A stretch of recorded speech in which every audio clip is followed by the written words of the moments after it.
Okay, perfect. So Sophie and Jovelyn, you girls, please quickly.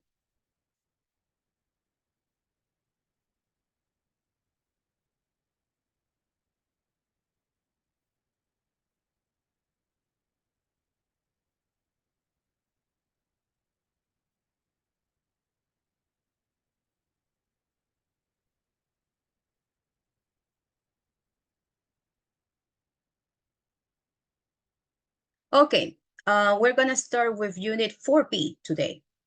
4B.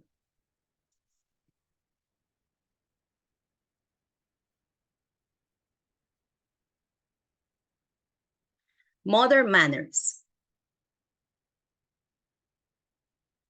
As usual, we're gonna study vocabulary concerning phone language. Okay, and the words are a mix of, I have a mix of words here.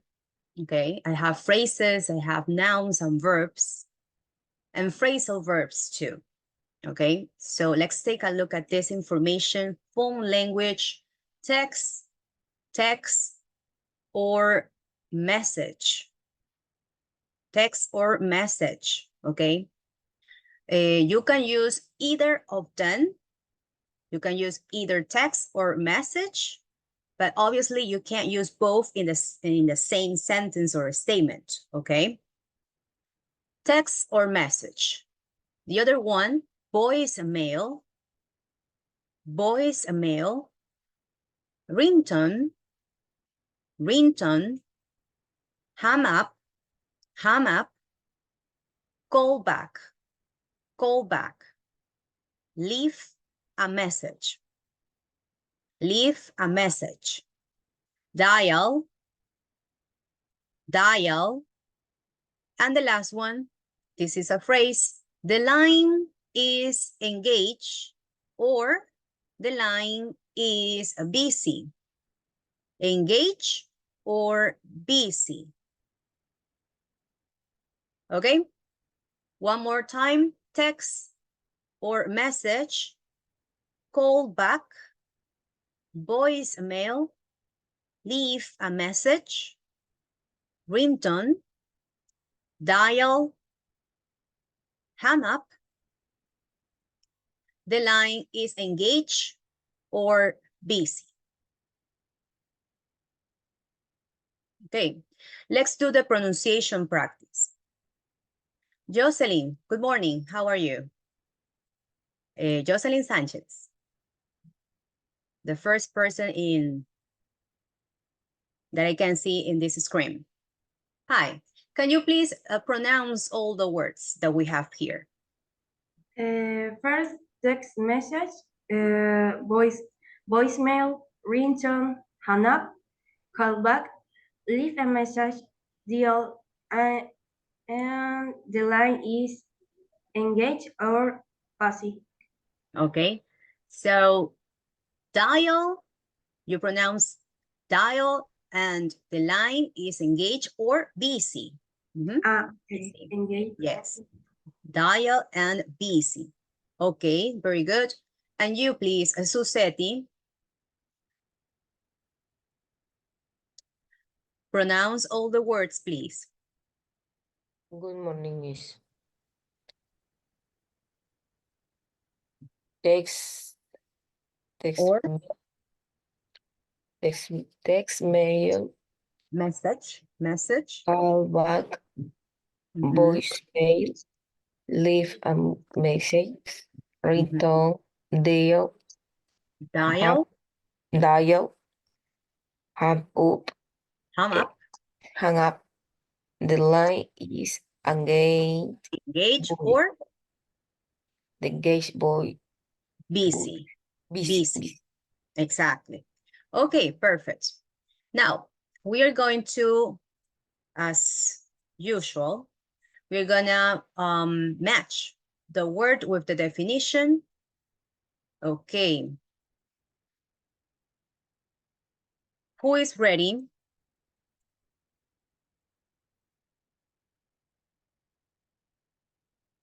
From 1 to 8. Okay, you said. Say it again. Ringtone is the 5. Ringtone is number 5, an electronic sound or piece of music that plays when a cell phone rings. Yes, right. Ringtone, number 5. Jocelyn Fajardo. I'm sorry, miss. The first one is the line is engaged. The line is engaged or busy. Right. That's a phrase. That's a phrase. When it's already being used by someone else so that you are unable to speak to the person you are phoning. One, the line is engaged. Right. Jocelyn Fajardo, please. Another one. The lines is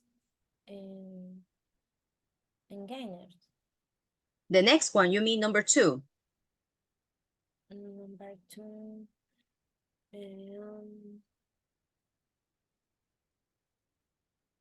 Voicemail.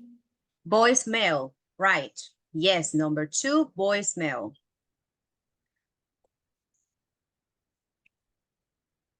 Sebas, please try another one. The last one, number 8, Mhm. 20 numbers on a telephone dial. Dial, perfect. Number 8, dial.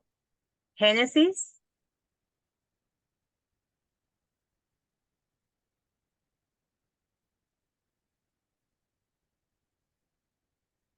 The number 2 Number 2 is already done. is voicemail. Yes, we know. Number 2 was voicemail. So we are missing 3, 4, 5, and 6, I think.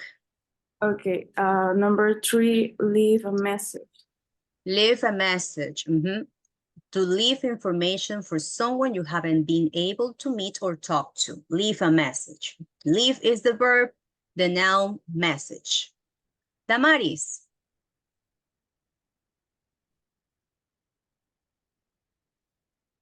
Hang up is the number 7. To send a And message. the number 6. To end a phone conversation, right? Number 6. Okay, phrasal verb. Right. Sophie.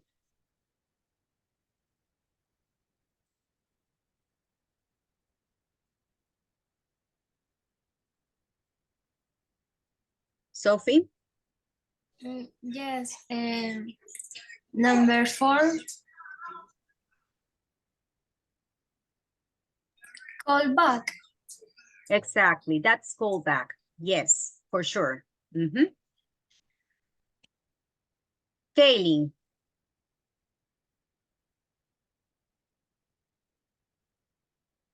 The easiest one. 7. And number 7, Miss.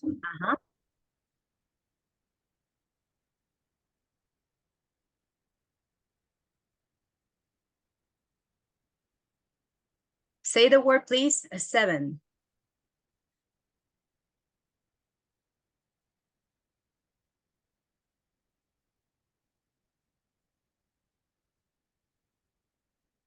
The text message. Text or message.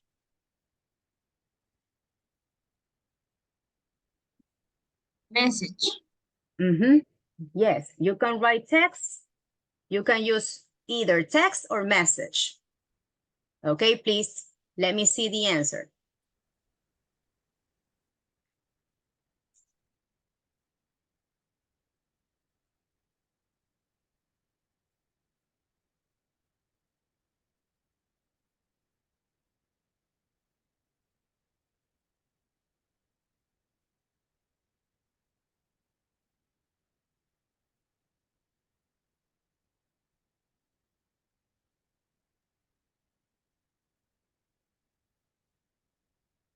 Okay.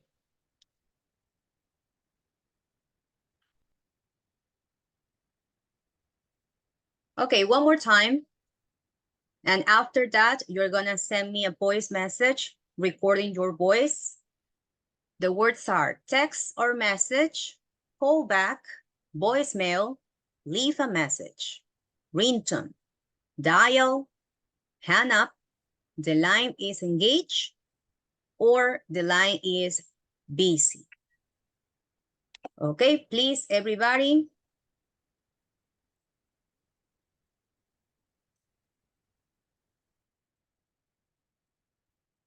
Open the WhatsApp group.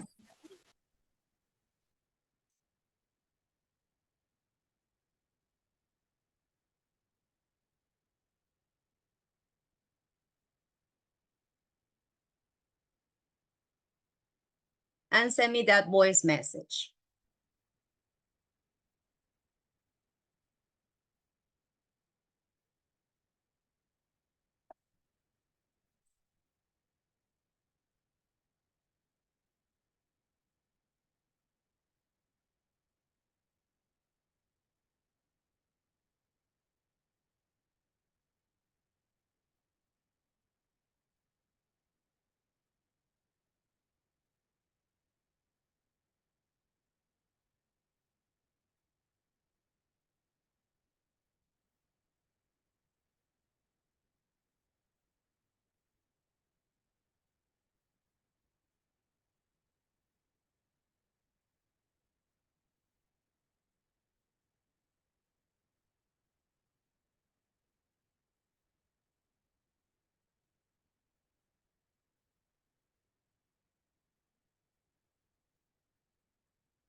Okay, now let's continue. This is Moodle, Unit 4B. And the first task is about this vocabulary phone language. You're gonna listen and match the phone sentences with the sounds.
Okay, guys, it's available now.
Okay. Exercise 2B. Read the text. Match the highlighted phrases with their meaning.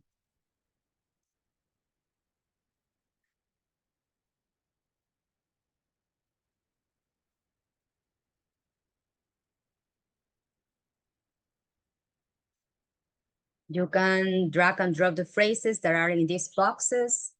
You can even type them. Read this information, please, and then figure out what is the right tense, what is the right phrase that you can put in here concerning the definition that you have next.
Miss, Mhm. I have a problem because I said I'm not in the house, so I was doing this activity and I don't know why the things like that. I put they were put like in a different order because I'm like in the mobile. Yeah, and in this activity I get like 0. But why? I can't understand. Look, it closes in 2 minutes. Yes, but I think that it's a 9:32. fail because I was in mobile. Um,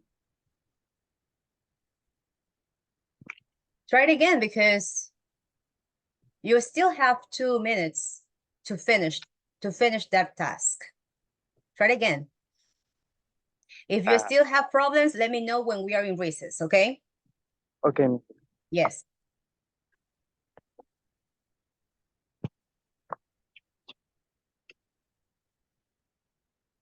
Okay, guys, so let's study grammar. I decided to include a balance like this one so that you could see the difference between the modal verbs have and must. Damaris, looking at that picture, can you please tell me which is heavier?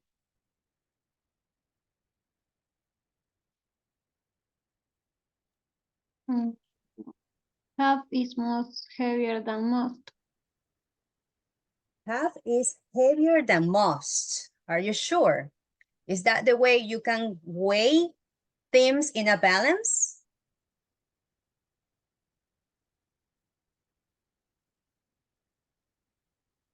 Must is in this.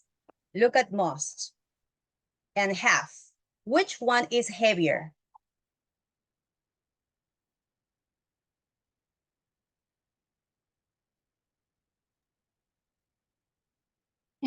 Have. Must. Must is heavier and have is lighter. Why? Because must has the strongest meaning. That is, must is compulsory. That must be done because of a law, because of a rule, because of a policy, and that's because there is a very, very extreme situation. Look at this example. You must clock in and out at work. That's a policy that you have to follow up when you are at work, yes or no? Because if you don't do it so, then you will get fired and you can even get fined.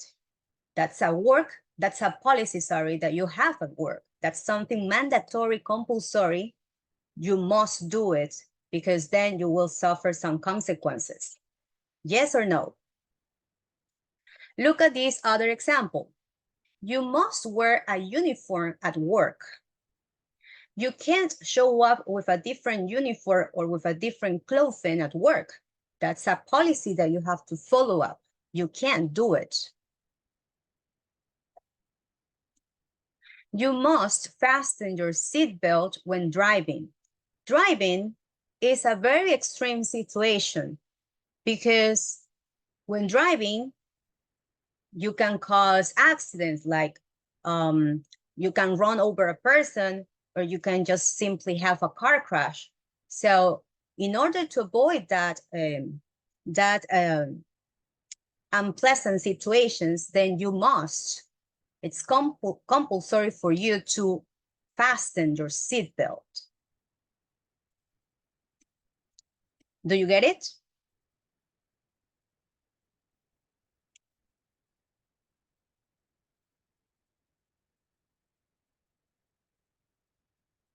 Okay, okay, thank you. Yes, pay attention. Now, have. Have, let's say it's weaker, okay? It simply means it's necessary to do. It's necessary to do. For example, you have to make breakfast in the mornings. As simple as that. Mustn't. Mustn't is the negative form of must, meaning it's prohibited. It's not allowed. because of a law, because of the rule, because of the policy, because of that very extreme situation. Look at this example. You mustn't smoke inside a gas tanker. Being inside a gas tanker is something very extreme, okay? Because some things can happen while being inside a gas tanker. You can cause an explosion, you can even die inside that place. So it's prohibited. You are not allowed to do it so. You mustn't smoke inside this place. Don't have to. Don't have to is the negative form of have to, meaning absence of obligation. You are not required to do something, especially if you don't want to. Example, you don't have to drink that. That is, you don't need to drink that, but you can if you want to. There is no obligation to drink that. You decide if you want to. Absence of obligation. Okay, that was the meaning of have to and must. What about the form? Okay, let's start with must. We must call early. We mustn't call early. Must we call early? Yes, we must. No, we mustn't. Must is an auxiliary verb. Must is an auxiliary verb. Okay, that is, as you can notice, these statements are in present simple. Yes or no? Yes, they are in present simple tense. And we know, to this point, everybody knows that in the present simple tense, we have two auxiliary verbs, do and does. And since must is already an auxiliary verb, you can't use these other auxiliaries, do and does, in the same sentence or a statement if it's a question, okay? So when making the affirmative sentence, we say we must call. When making the negative sentence, we mustn't call.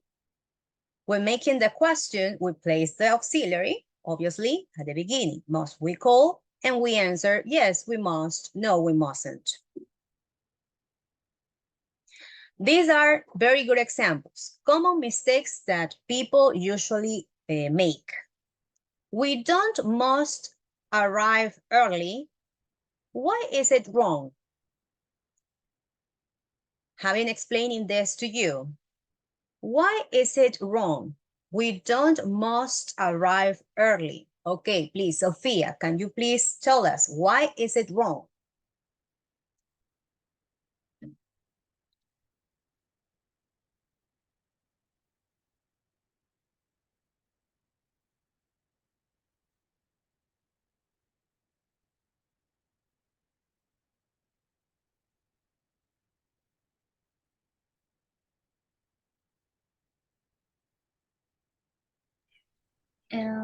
Don't.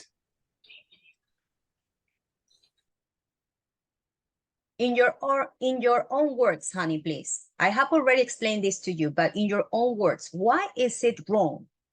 We don't must. The auxiliary verb do. We can't. We have to remove that auxiliary and write must instead, because must is already what, Sophia?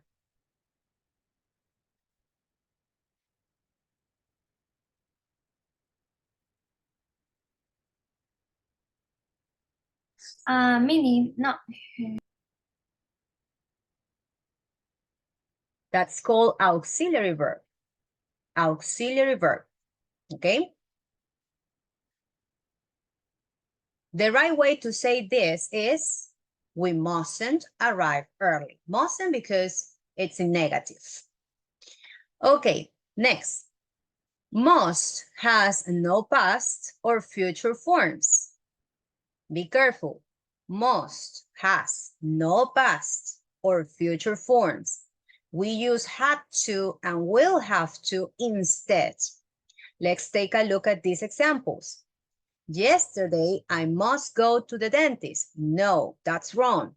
You have a cross. I will must speak to her tomorrow. That's wrong. There is another cross in here. Why are they wrong? Because as it says here, must has no past, has no future form. We use have to. We use have to. Have to can be conjugated. Have to can be conjugated in different tenses. If we're going to use the past tense, then the past tense of have to is had to. Yesterday, I had to go to the dentist. If we conjugate have to in future tense, that will be will have to. I will have to speak to her tomorrow. Those will be the right answers. Yes or no?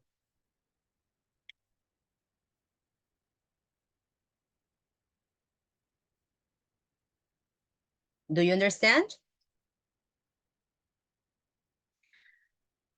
Okay, must. Not very common in questions. Not very common in questions. We use have to instead. That one is more common, have to. Okay, have to. When making affirmative sentences, negative sentences, questions and answers, as I have just said, we can conjugate have to in different tenses. If it says he has to wear, that's in what tense? Genesis. Genesis. He has to wear a uniform. What tense is that? You guys, you can also text me, open the chat box. If you know the answer, let me know. Send me a message using the chat box. Okay, Genesis, what tense is that? Very quickly, he has to wear a uniform.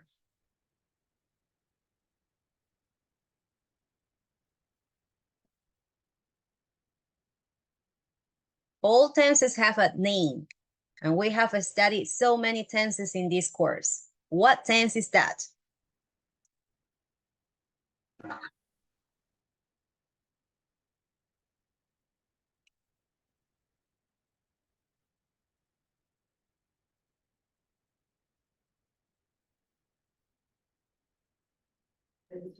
Present. Which one? Present perfect. Present perfect.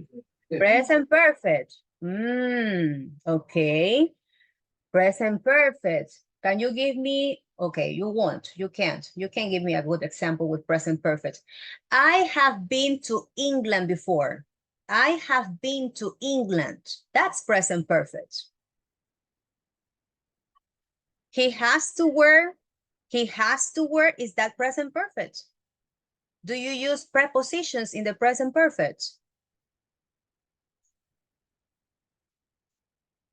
No, that's present simple. That's present simple. Okay. In the present simple, we have the third person of the singular form, in this case, he.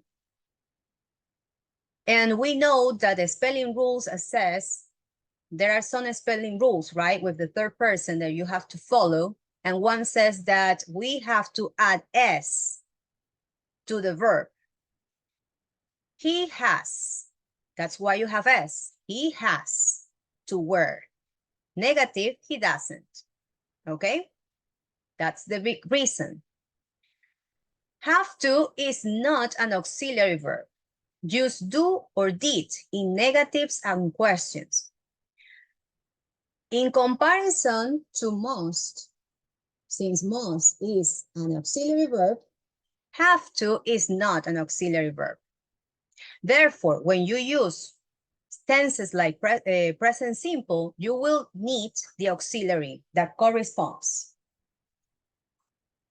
For the question, does he have to? For negative sentences, doesn't have to, don't have to, okay?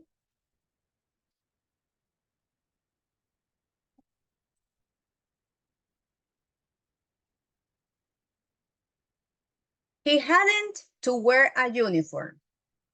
No, this is in simple past. The auxiliary in simple past is didn't. He didn't have to wear a uniform. That's correct. Use had to talk about the past and will have to talk about the future. Yesterday, simple past, I had to go to the dentist. Future, I will have to speak to her tomorrow.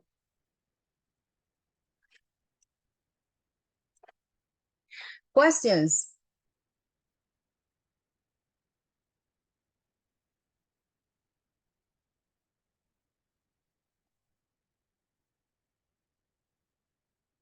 Take a look at all this information.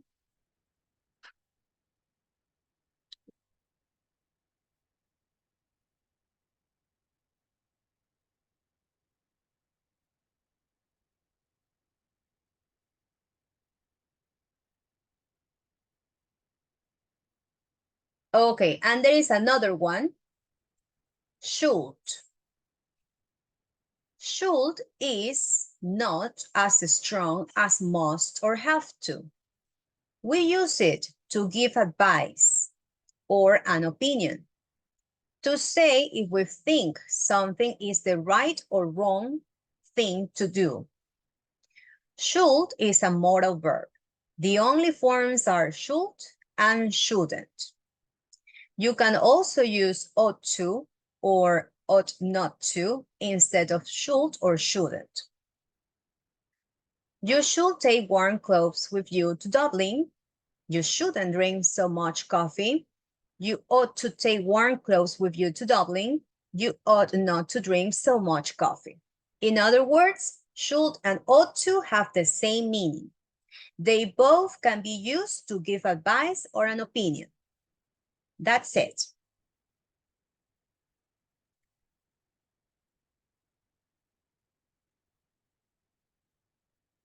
You can find a little bit difficult to differentiate have and must, okay? But you already know what the big difference is between these two. And should, I guess you won't have problems with should or ought to because it's simply, we can only use it when giving advice.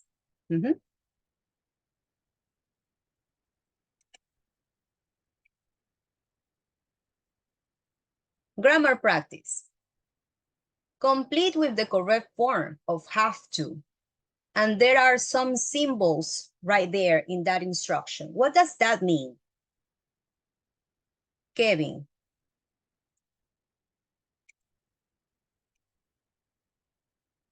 Kevin, please look at this. Here we have these as symbols. Do you understand what these symbols are trying to tell us? Why are these symbols there in the instruction?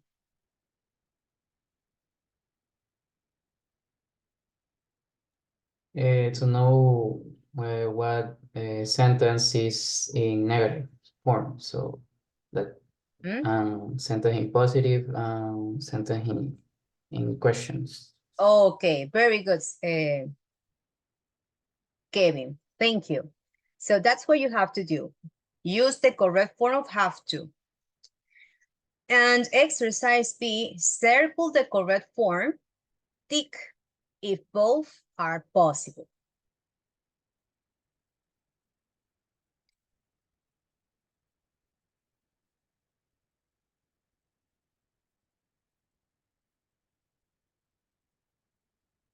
Okay, you have 10 minutes and then we check.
Miss, I have a question.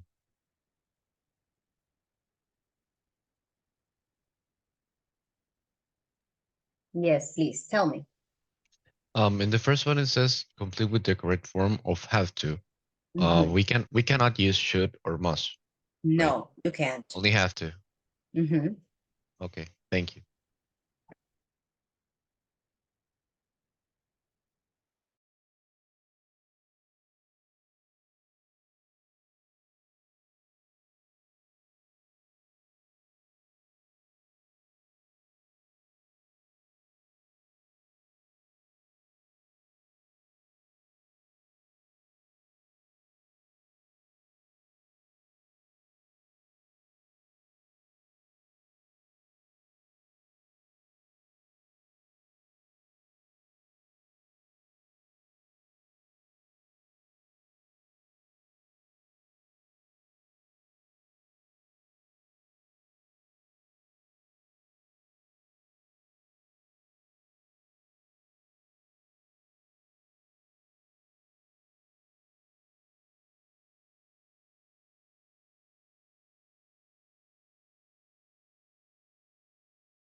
Miss, just me Fajardo wants to enter the meeting. Okay, thank you.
Okay, let's check. Genesis, please do number 1. Letter G stands for Genesis. The number 1 is must. Excuse me? Is must. A passenger must switch off their laptop during takeoff. Okay, Genesis, can you please read the instruction, please? Okay. Complete with the current form of have to. Okay, so what does that mean? Do you have to work? Do you have to use must? Oh, no. No. So number 1 is wrong. You have to do number 1. Okay, I'm gonna leave this. Genesis 1. Okay, think about it and insert your answer, okay? Yes. Diego, please, number 2.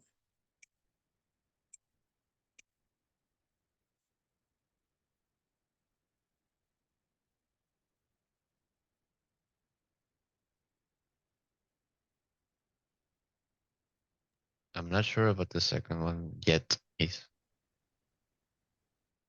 Number 2. Say it again, please. I said I'm not sure about number 2 yet, Miss, because it was confusing to me. Okay, think about it. Number 2 is yours. Kevin, number 3.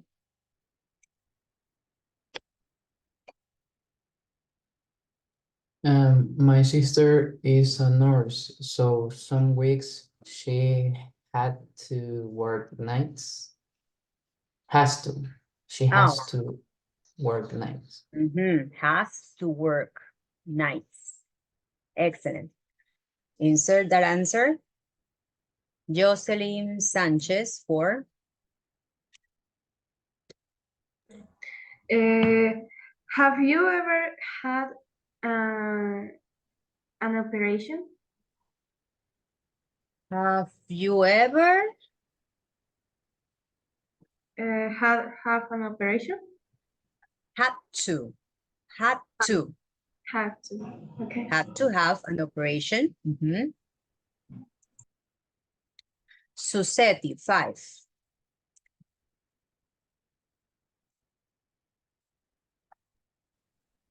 Saturday are the best day of the week and love not having to get up early. Not having. Yes. Okay, Susetti, please insert your answer.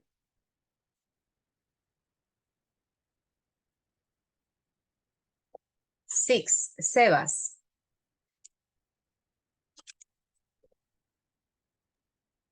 Number 6, it's I have to go to school. You all will all study at home. Right. So Sophie, 7.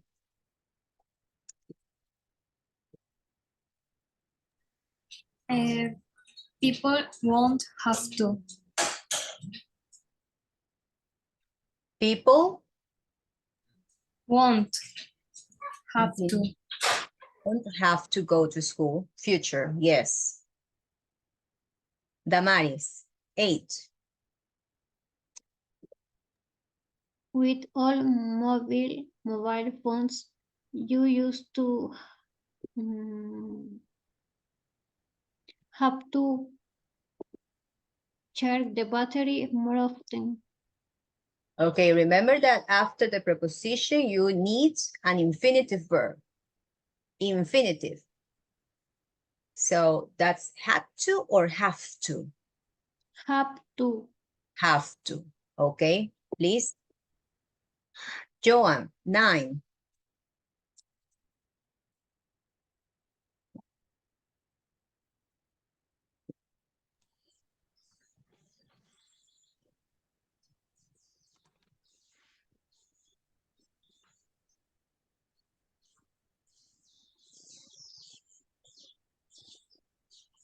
I answered, do your boyfriend have to answer his work emails at weekends? So this is in present simple. Yes, you're right, present simple. Now the problem is the auxiliary. You said do, right? Do your Yeah. boyfriend. Okay, and there is another auxiliary, does. Does work with the third person, because if we replace your boyfriend with a subject pronoun, that would be he, and that's the third person. Does your boyfriend have to answer his work emails at weekends? Yeah? Sí. Okay. Insert your answer, please. And now, Isabel, number 10. And the exhibition was free, so I didn't have to pay. Simple past. It was free, you didn't have to. Passengers have to switch off, right? Have you do a lot of homework when you were at school? This is Diego. Okay, Diego, number 2. What tense is that? Present or past tense? Number 2. Past. It's past. Past. Simple past or past continuous? Past continuous. No, because past continuous is I was doing my homework. Okay, you use the verb with ing. Yes. I'm sorry. That's a past action. Simple past. What is the auxiliary in the simple past? Diego, the auxiliary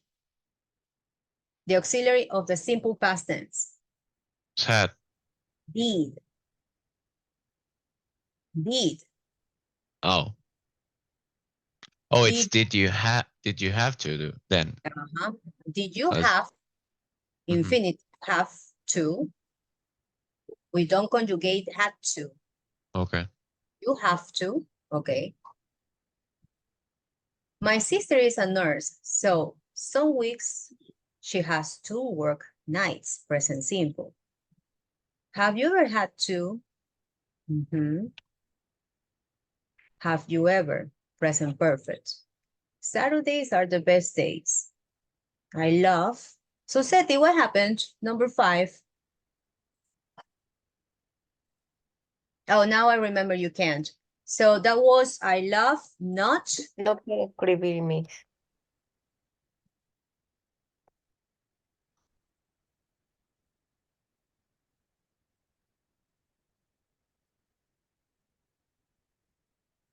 Negative. We use gerunds because we have love. I love not having to. I have to. Where is my preposition in number 6, Sebas?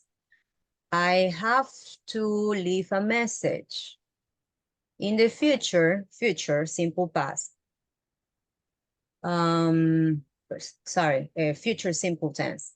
In the future, people won't have to go. With all mobile phones you used to have. Does your boyfriend have to? The exhibition, so I didn't have to pay. Okay. Very good. Now, circle the correct form, tick if both are possible. This is, let me see.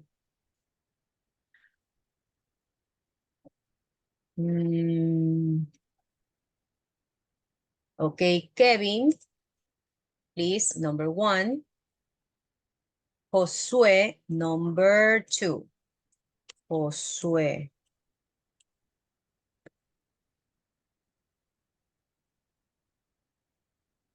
Juan, JC, you please, number 3. Jocelyn Fajardo, 4. Kaylin, 5.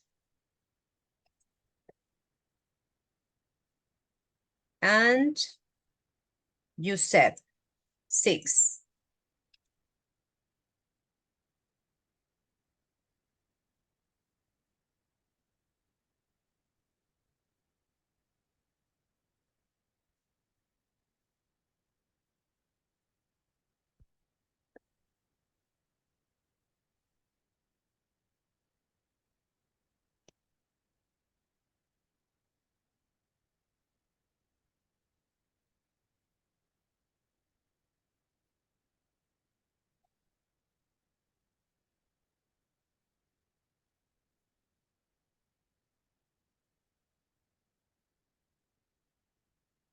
I'm gonna put a question mark in number 1, Kevin.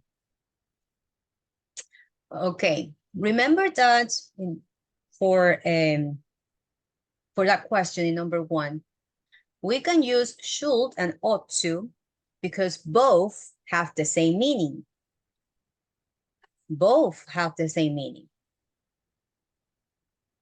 So both are possible in number 1.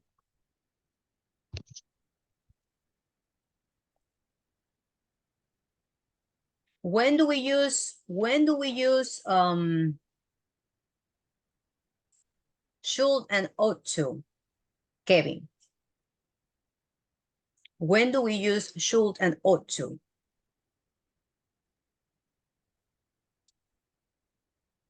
When you say something is prohibited, or when you simply give advice, recommendations, in which case, Kevin? The first. The second one, Kevin. Oh. The second one. In order to give advice, recommendations, and opinions, should and ought to. Do you think, it's asking you an opinion. What do you think about this? Do you think we should? Do you think we ought to text Dad to tell him we will be late? Okay, both are possible. Number 2 says mustn't. That was Josue. Okay.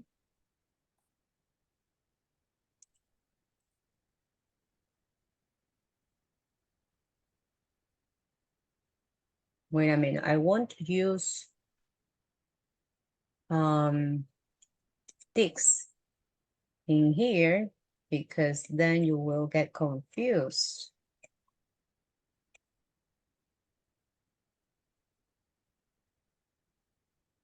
I'm gonna put a star. Okay. Right. A pilot must wear a uniform, exactly, compulsory. Okay, and what happened? This is number 4. Number 4, Jocelyn Fajardo, that's mustn't. Okay, delete that circle, please. My cross and a circle, mustn't. And that's because, any idea why is it mustn't in number 4? Jocelyn? Kaylin, you haven't done number 5. Okay, miss. One second.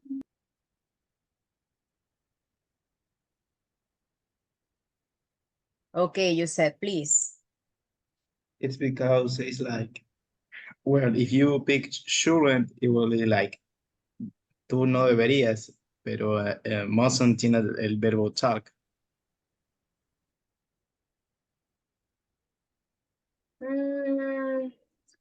That's not the answer. We know that we need an infinitive verb next to should or must. We know that. There is a big difference. What's that difference? Anyone?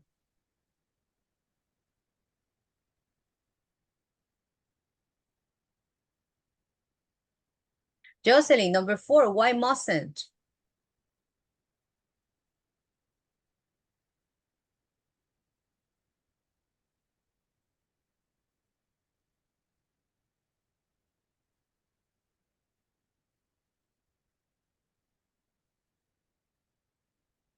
Miss, number 5 is tick. Both. Both are possible, right? Yes. Very good, Katie. And the last one, 6, we don't have to. We have to include don't. Giuseppe, don't have to. The whole form is don't have to.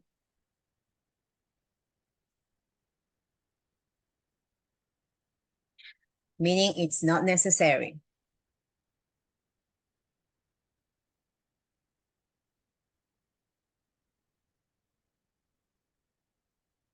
Yeah. Okay. Questions?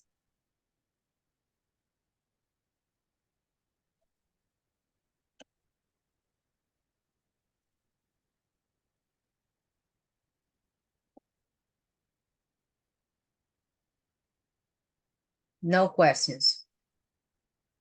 Yeah, take a screenshot, please. I don't know, take notes so that you can check this later after classes.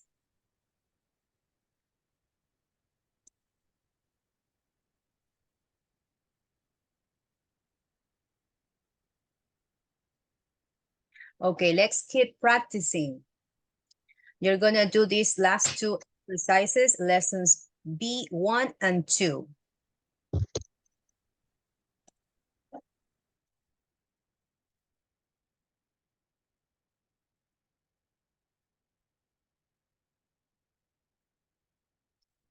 Lessons B1 and 2.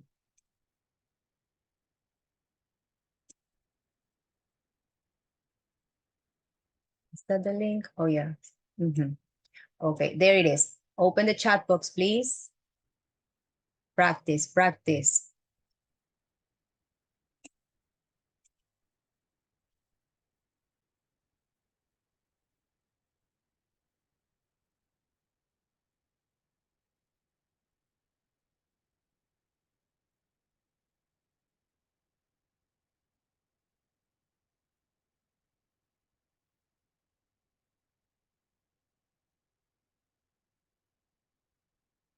Choose the correct answer. Have to, must, and should. Okay. Do it on your own, please. Take your time. 6 minutes. Continue.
Okay, guys.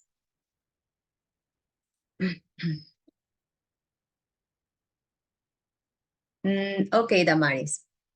Number 1, read the sentence.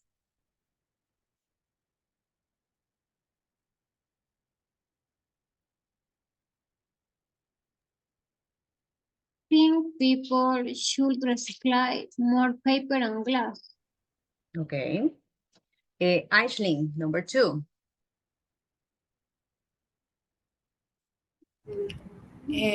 Don't have to. You don't have to.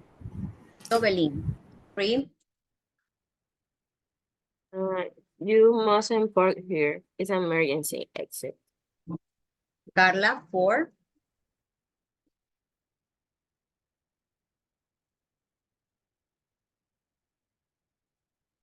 You shouldn't smoke. It's bad for you. Okay. Jocelyn Fajardo, 5. I had to. Hat. Okay. And JC, 6.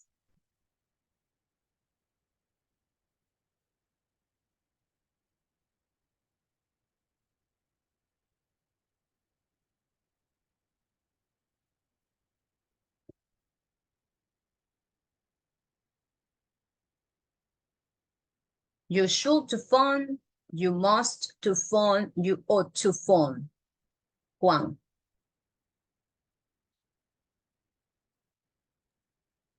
You should. You should. Okay. Last answer. Yes. Yes. Okay. Well, let's see. We got 5 of 6. Please try it again. What happened? What was the mistake? See answers. Oh, look at that. Number 6. That was not should. That was Out. Out. ought to. Ought to is the only one who has the preposition to. Ought to. Okay. Next, we have exercise 2. Complete the sentences with must, should, shouldn't, ought, and don't have to. Jocelyn Sanchez, what do you have in number 1? On a plane. You must turn off your mobile phone on a plane. Okay. Isabel, number 2. You can catch a train. Number 2, you don't have to drive. You can catch a train. Okay. Joanne, 3. Go swimming after a big dinner. You shouldn't go swimming after a big dinner.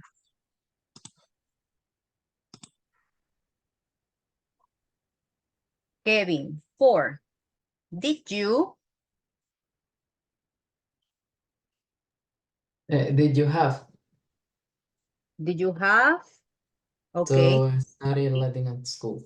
Okay. Diego, 5. It's out. Ought to. You ought Miss, to take an umbrella. Yes, who's this?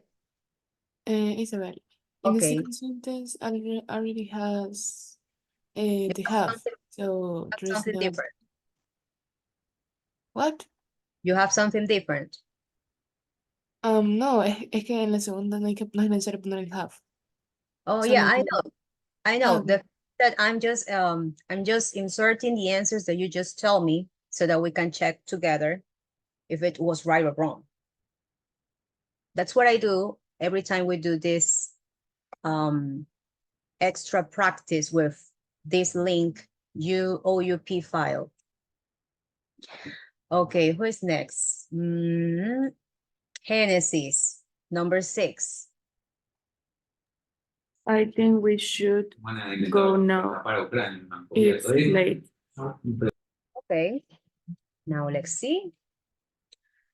Your score is 4 of 6. Please have another go. Okay.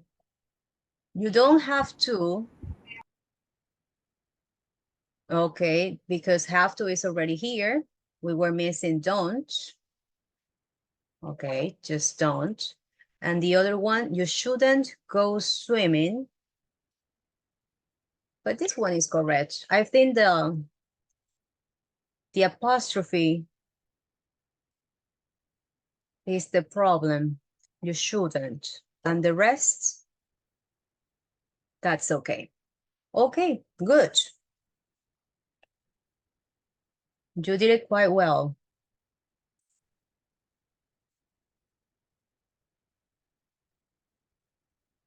Grammar. That was grammar, guys.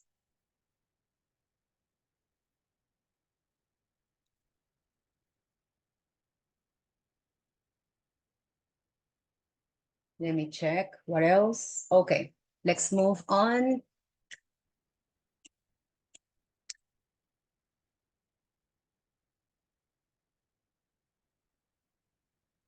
Pronunciation. Each of the words in the list has a silent consonant or consonants. With a partner, click on the silent letters.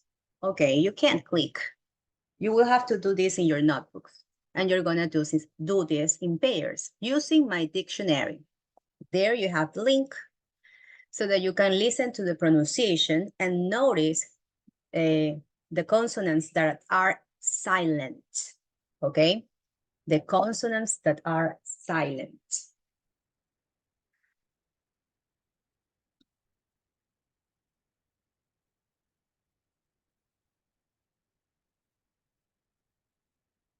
Open the dictionary, okay? Open that dictionary.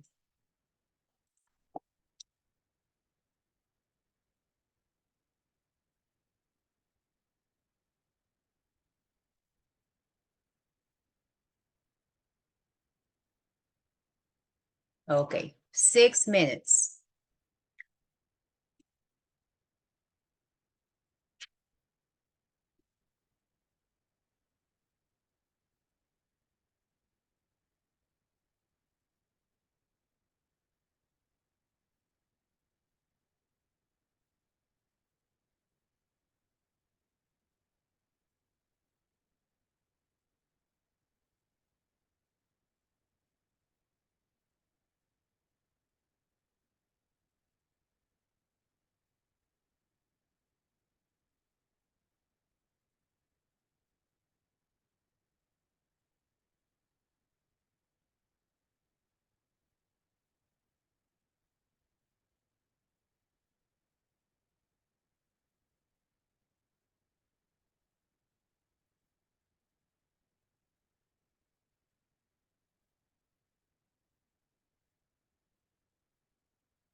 Damaris, you are in room 8 with Kevin.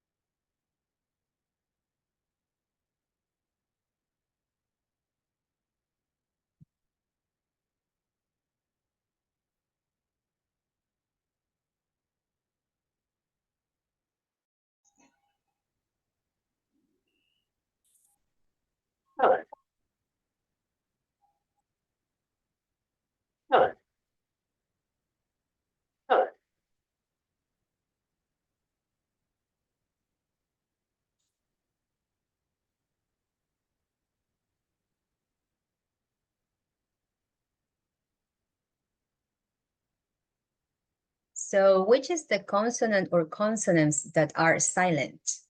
Should.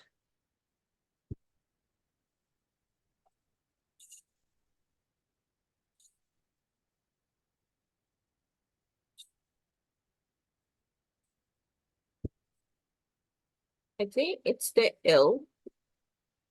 And you are right. Should. Okay, now Josue, please turn on your microphone and let me listen to the pronunciation of the next word.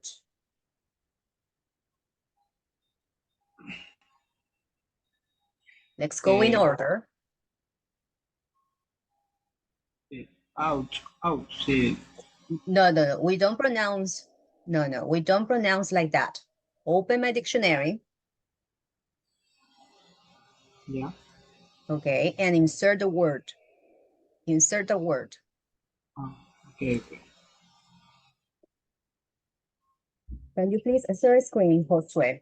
Share screen.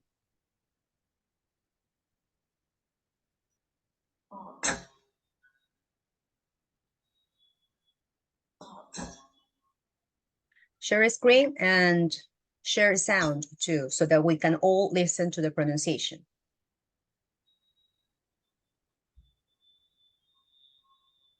Se puse la segunda palabra en el diccionario. Yes, now I want you to share screen. Comparte pantalla. Okay.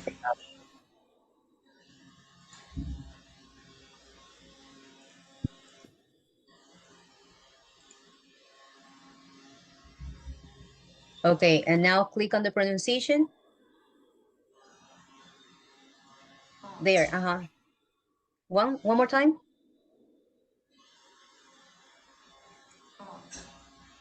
Ought. Okay, so which is the silent consonant or consonants, Josue?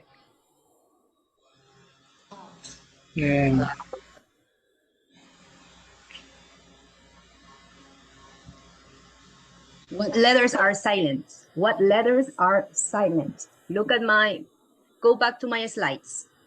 Unit 4A and B. Go back to my slides. Slides.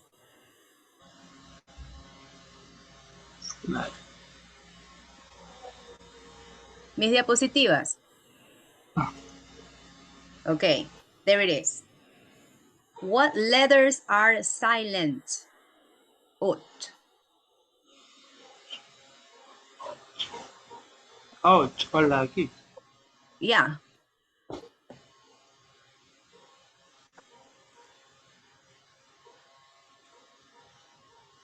Jovelyn, do you know?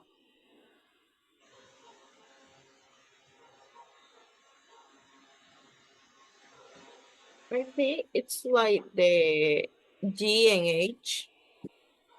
Mm-hmm. They don't sound, sorry. Ut. Ut. Okay, the next one says, Josue, how do you pronounce? Mo?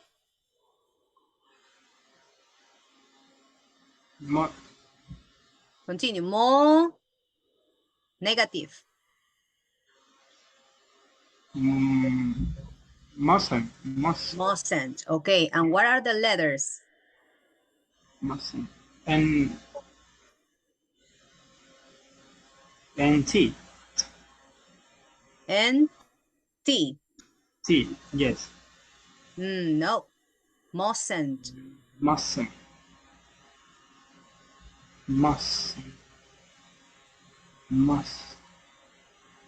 Sent. Mustn't. What letter is silent? T. T. Yes, letter T is silent. Okay, continue. Continue, you please use the dictionary.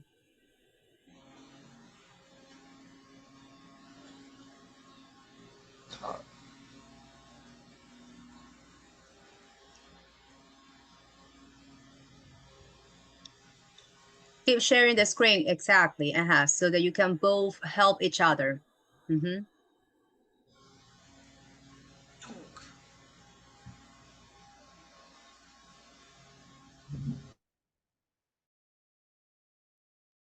Hello, guys. Damaris, can you please share a screen? Let me see my dictionary. Share a screen, please.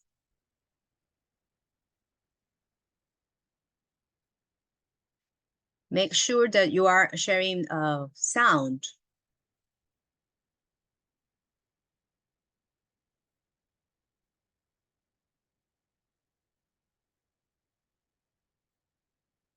There is a toolbar there.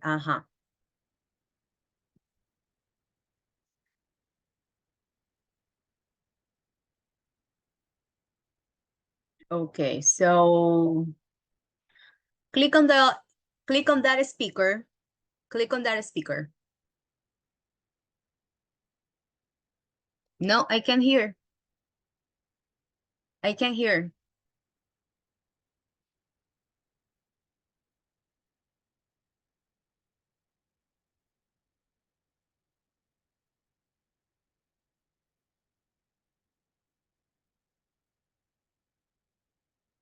Art. Once again, please. Art. Okay, ought. So which is the letter or letters? What are those letters that are silent? Damaris. E, H. Right, Okay, let's try with the next one. Mo, insert the word.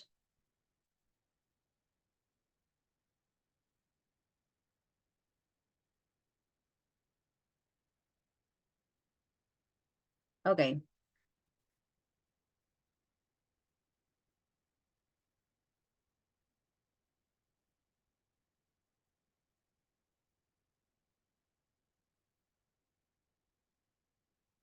Talk.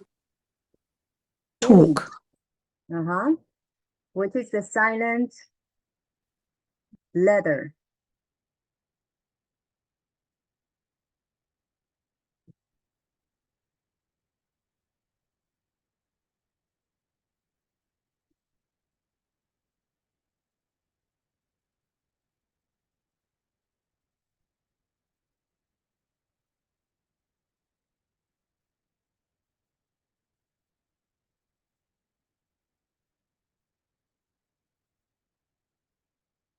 Again, Damaris, please. Talk. Kevin, which is the silent letter?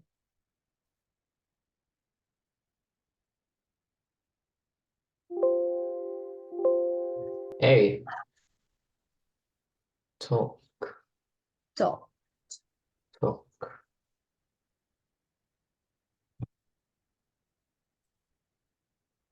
No, that's not letter A.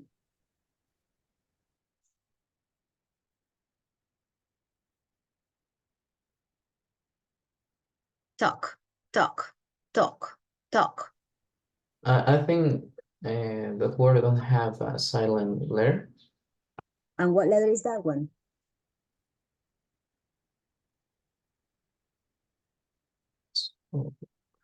Talk, talk, talk, talk. L. L, exactly. You don't pronounce the letter L in talk. Okay, next, let's see, Damaris, another one. Can you please check?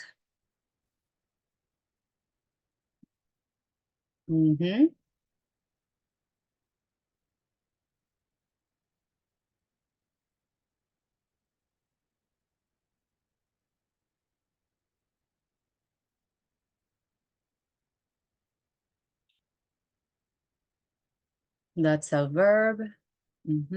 Listen. Listen.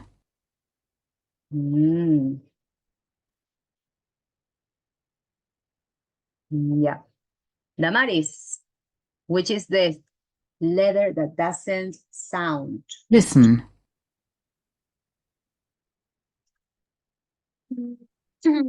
T. Letter T. Pronounce the word. Listen. Exactly. You don't say listen. No, listen. Letter T doesn't sound. Listen. Practice the words. Next.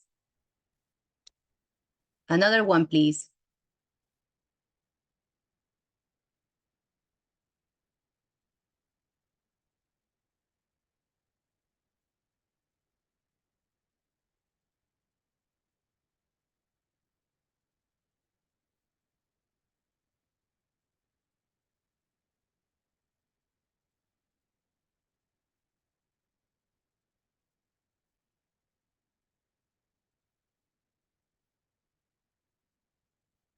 Whole.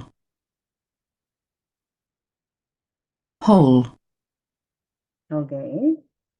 Kevin? The silent letter is? W. Exactly. Pronounce the word. Whole. Whole. Whole.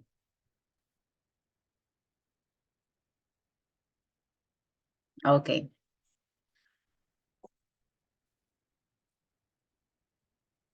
All right. Now you know how to do this. Continue. Practice the words. Don't forget. Keep, yes, Damaris, please. Keep sharing the screen so that you can both help each other, okay?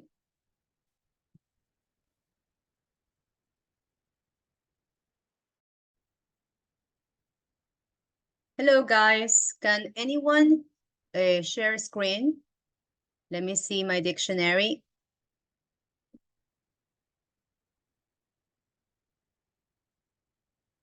Yes, miss. Wait, I'm gonna share my screen.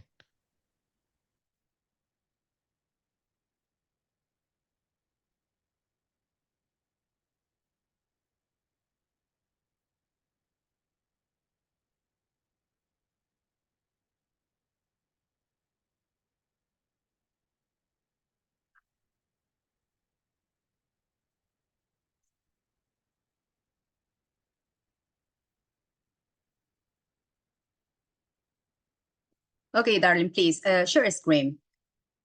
Open that dictionary so that everybody can hear can listen to the pronunciation of the words. Let's practice a little bit.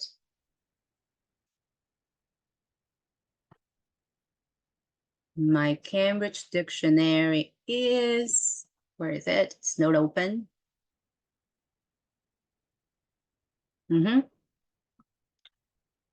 Below, it says Dictionary Cambridge.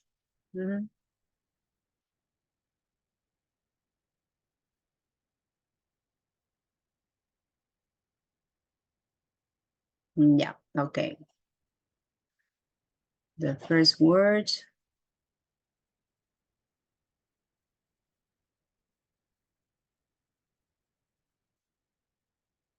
It's up to you. Choose any word.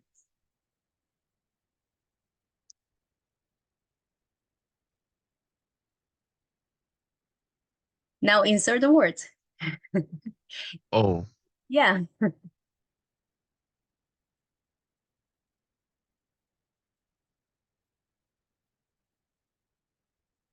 Yeah, okay. Click on that speaker. No, the first one, British English.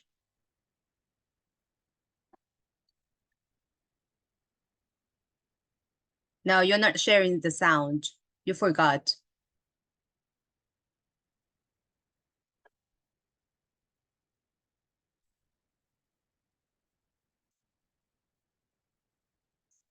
Knowledge. Knowledge. Okay, so which is the letter or letters that are silent? Diego. The K. The K. K. Knowledge. Right. Not pronounced. Another one. Another one. Pick another word. Carla, are you there? Yes, I'm here. Okay, please turn on your camera.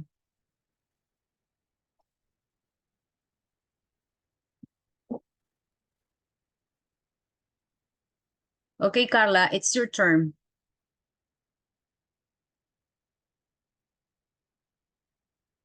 Let's try with another word. She has to pick or any word that I put.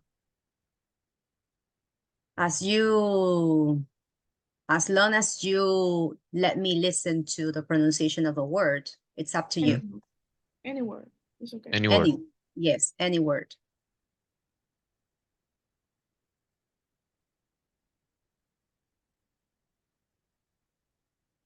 Whole. Whole. Yeah. Which is the letter or letters that don't have a sound? The W and the H. The W and the H. Let's go back to my slides, please, Diego. Okay, it says, we have two options, honey. We can pick the W and we can pick whole. The W. Okay, the letter W doesn't sound. How do you pronounce that word? Whole. Whole. You see, letter W, that letter doesn't sound. Another one, this one with T-A-L-K. T-A-L-K. Uh-huh, yeah.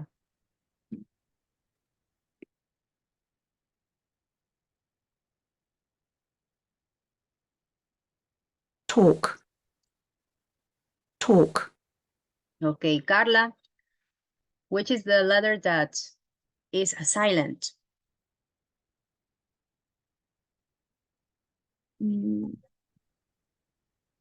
A. Ah, you see, no. One more time, let's listen. Talk. L. Exactly. Pronounce the word? Talk. Talk. Talk. Yes, letter L. Another one. There is another one. Oh, H-A-L-F. Exactly. H-A-L-F. Oh, and that's another one. Yeah, but let's try with this one. H-A-L-F. Half. Half. Yeah, many people get confused with the pronunciation. How do you pronounce this one, Diego?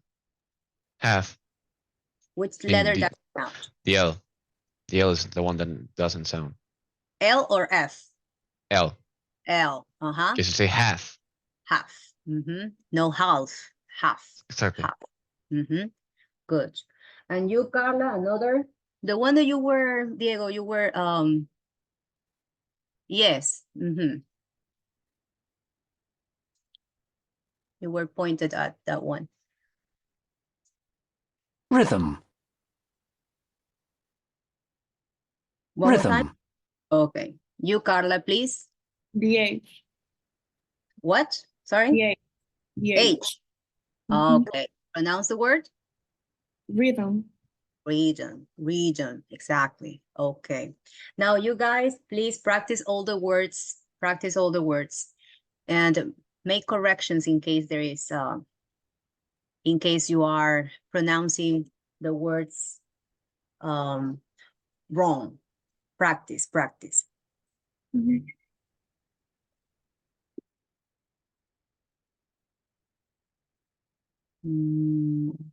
Sebas, room frame. Yeah. Hi there. How are you doing? Finished. Okay, so I guess you have used my dictionary. Yes, of course. Okay, good. So I want to listen to the pronunciation of the words. We have 3 different rows. Okay, let's try with the first row. This is Sebas. Please pronounce the words that we have in row 1. Should, ought, mustn't, talk, wrong, listen, have. Okay, yes. Okay, now Sebas. Which is the letter that is silent in should? In should, letter L. Ought, H, G and H. Mustn't. T. Talk. L. Wrong. W. Listen. Little T. Excellent. Okay, Ashley, row number 2, please. Pronounce the words.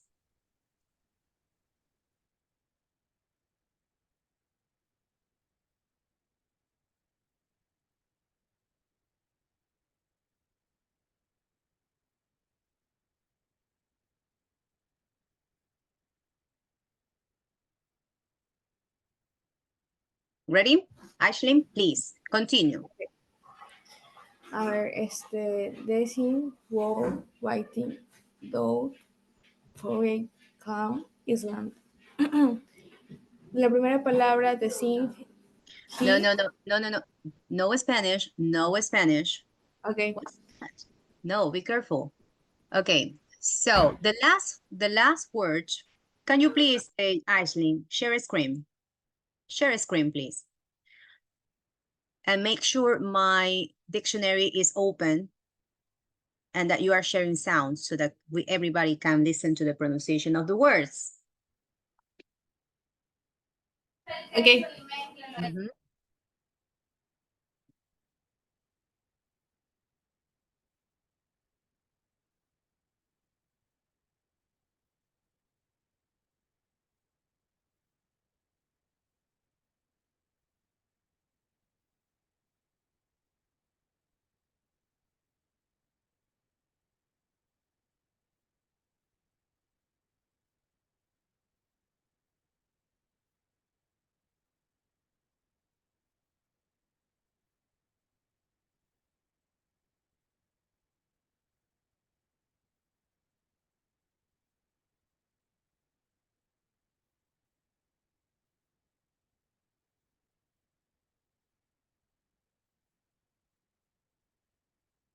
What are you doing, Ashley? I can open dictionary. Can help you.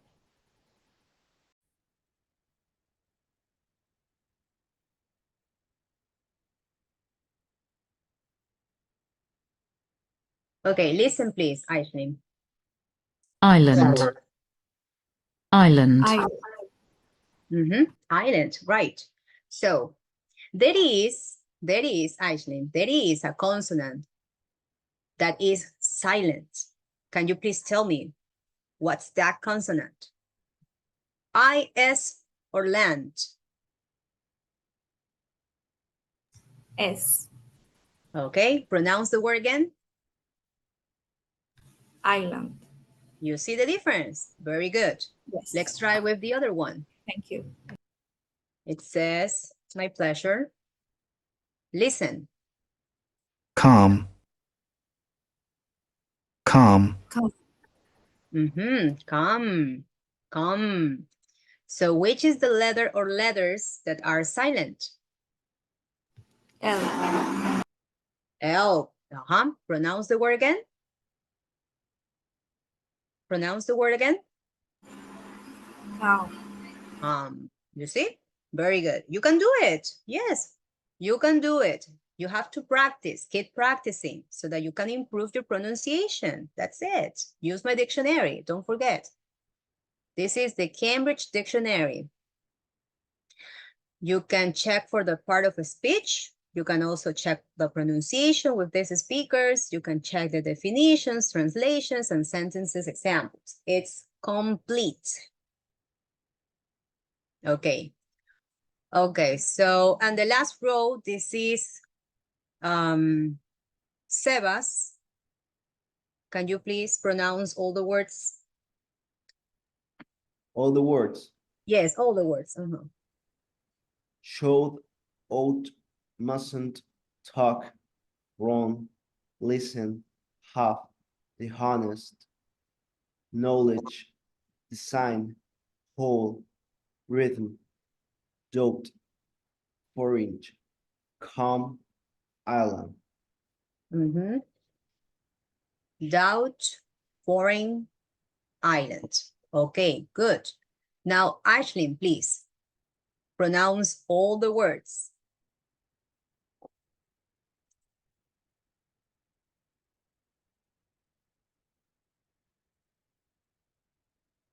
show, own, mustn't, talk, wrong, listen, half, dishonest, Dishonest. Dishonest. dishonest, Uh-huh. uh, Knowledge. sorry, Knowledge. knowledge, Knowledge. knowledge, guessing, wow, Design. writing, Design. design, wow, Whole. writing, Rhythm. freedom, doubt, Doubt. doubt, Point. carbon, point, Mm-hmm. calm, Islam, Calm. Island. calm, Islam, Islam. Island. Okay. Okay. Let's go back to the main room, please.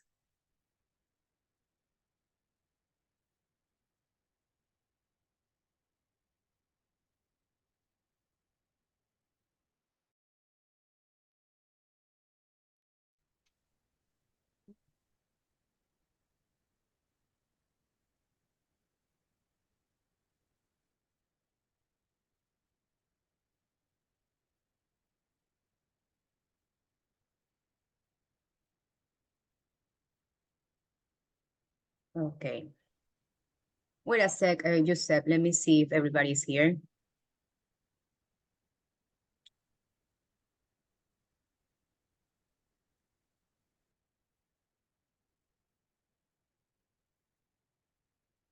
How was that?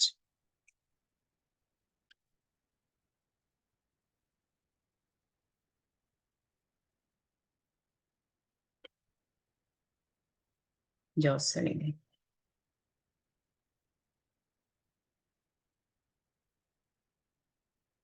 You have learned something interesting today with that activity about pronunciation.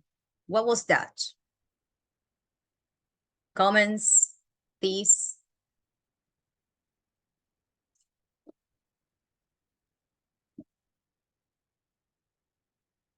Did you know not all the words are pronounced? There are certain consonants that are silent, and that's what you learned today. So keep practicing, keep practicing. Use my dictionary. Okay, so recess. I'll see you in 15 minutes, guys. Miss, Stay here, please, in case you have to say something. miss, Wait. I need to go and I know you understand why. Oh, yes, I remember. Uh-huh. Okay, Mm. thank you, guys. Thank you, miss. Miss, how would you do it with the activities you enable on the platform? I will let you Uh, see. know. Okay, miss. Bye. Bye, miss.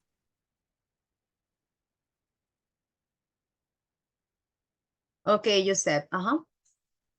Miss, could What you was the open again the activity that is read the text and match the highlighted phrases with their meaning? Because I was outside and it was like the heat and the mobile. It was very difficult to concentrate and I couldn't finish very well. Mm-hmm. Okay, that was exercise. It is 2B. It was like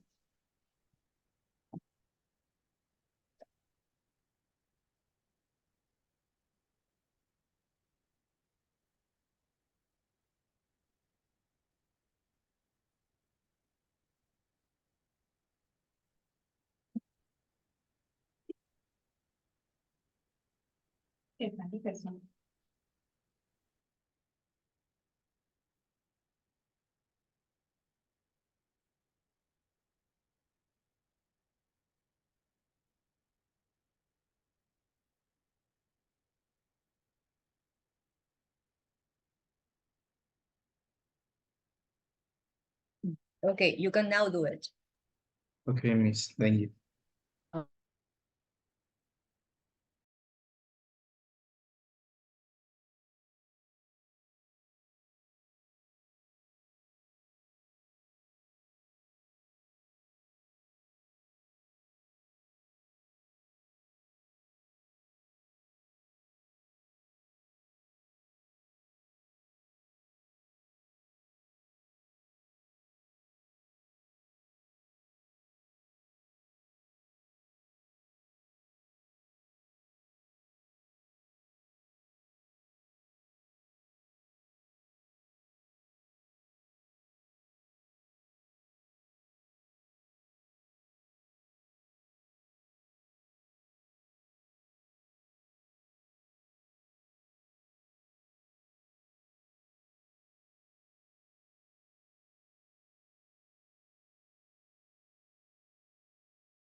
Hello, guys.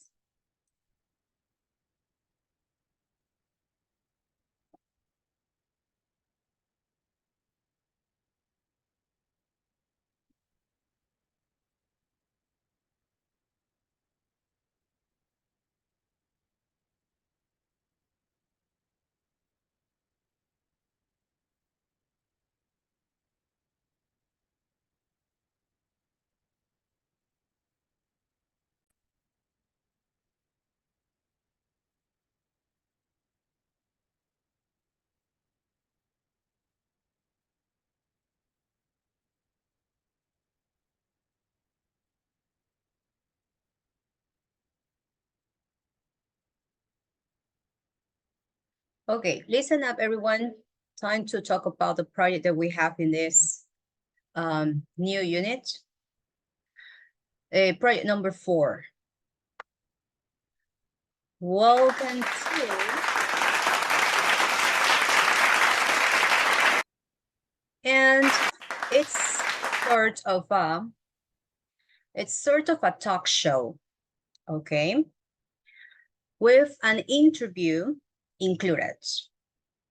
So in this talk show, you're gonna play the role of a guest and a host. You will decide who's gonna be the host and the guest once you get together and start working on the project. And you have to make questions. Okay, remember, this is an interview. You have to make questions and you have to ask, you can ask for different aspects of life concerning your guests, okay? And that could be education, that could be family, relationships, studies, maybe, using can, could, and be able to. I'm giving you the amount of questions that I want to see. And as you know, there are 2 different types of questions. You have to make 4 yes/no questions and 4 WH questions. Now, please read this piece of information because this is what I expect from you, okay, when working on the project. When making yes/no questions, please don't limit yourself, okay? And I'm reading this part so that everybody can be aware of this. Don't limit yourself by answering yes or no. Yes, we know, yeah, that's a yes/no question. Then I can say, yes, I can, no, I can't, yes, I will, no, I won't, and that's it. No, you have to give me more information. I'm giving you an example. Let's say the host asked the question, could you speak any English 5 years ago? Okay, this is about learning languages. So this person says, no, I couldn't. And then you continue, okay? You continue by giving more information, that extra information that I'm asking you to add. Let's say I studied at a high school where the directors were Italian and they gave more importance to teaching Italian than English. As a result, I didn't learn much English and I speak Italian better. That's the example.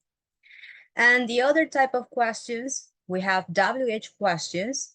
I'm not specifying anything here because we know that this is about WH words like what, when, how long, when, where, what time, why. And when we use these WH words, it's because we want to get some information, okay? So I guess with this one, you won't have any problems.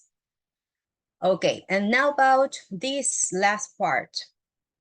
This, well, I tried to make a list, okay? I tried to make a list about the components concerning the format of a talk show, okay? If you click on this one where it says talk show format, it will take you directly to this interview that Jimmy Fallon made to Wayne Johnson.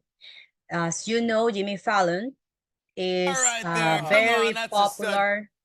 Jimmy Fallon is a very popular television host. he has gained so much fame around the world.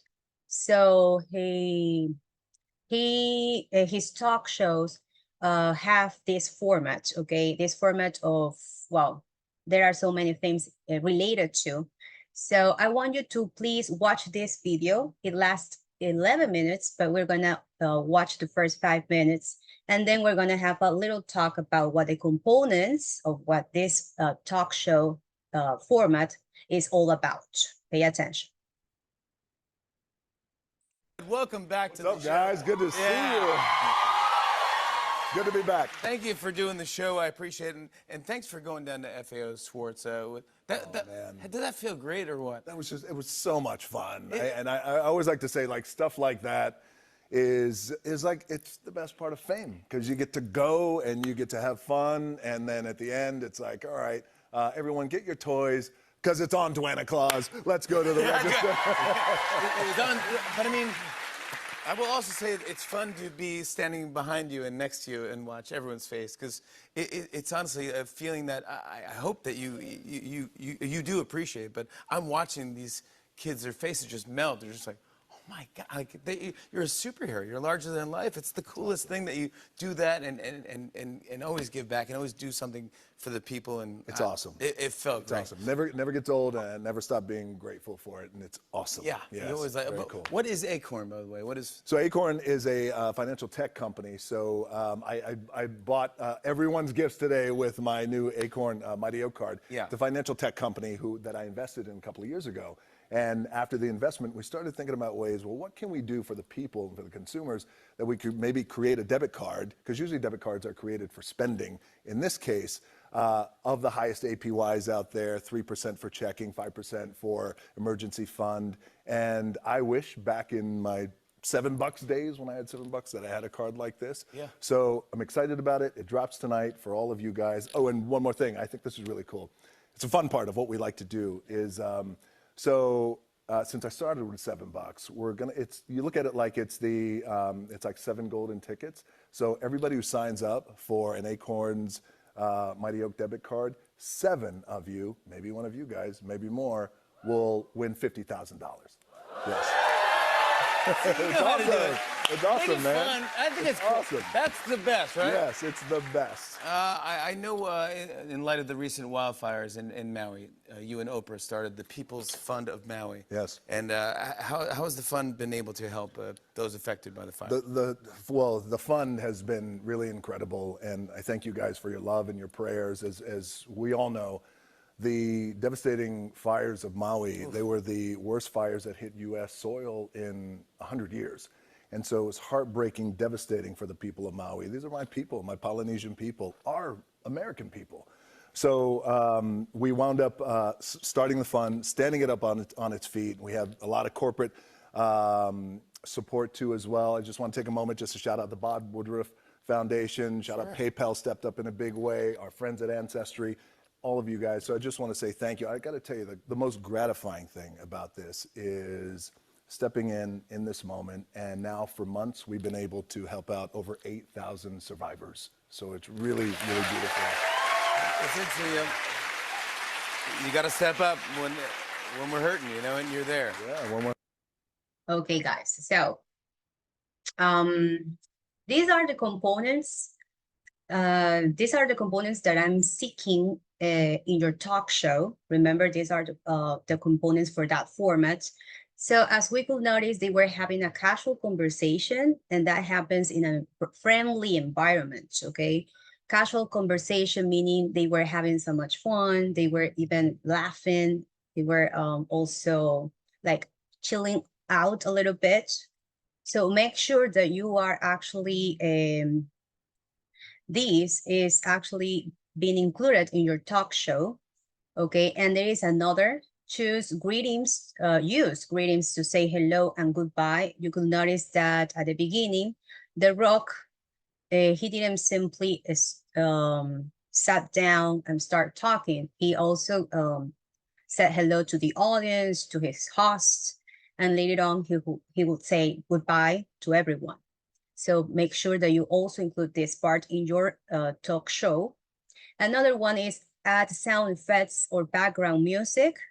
Of course, you don't have a real audience, but you can add these two resources in your talk show. And the last one, make little comments, and this goes for the host.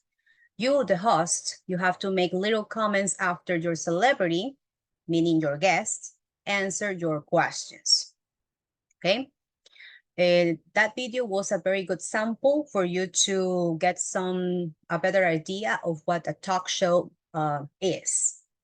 So you have to use that format and you have to interview your celebrity. And here comes your creativity. Your celebrity, meaning your guest, obviously, could play the role of an actress or an actor.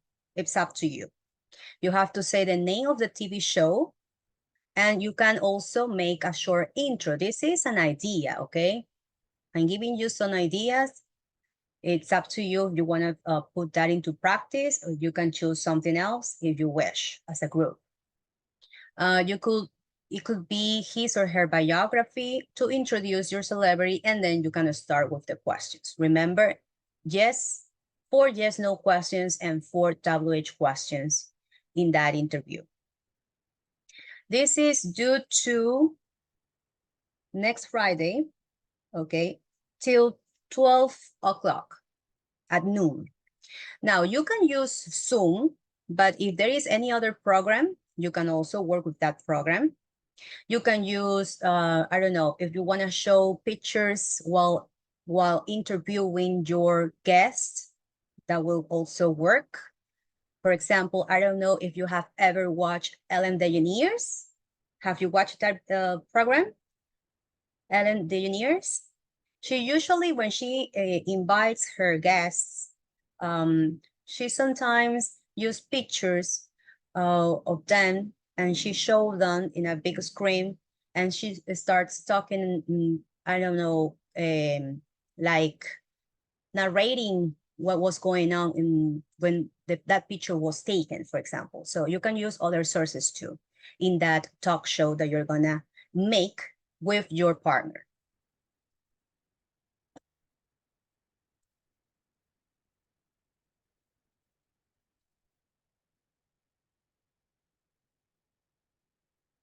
Okay, Josep, what's your question?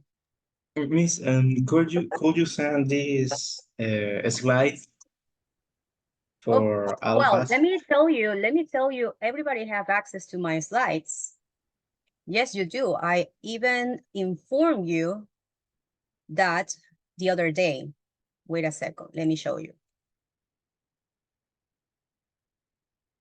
Well, I gotta go back to my Gmail account. Copy, paste, there. Open the chat box, there it is, the link. The link is there.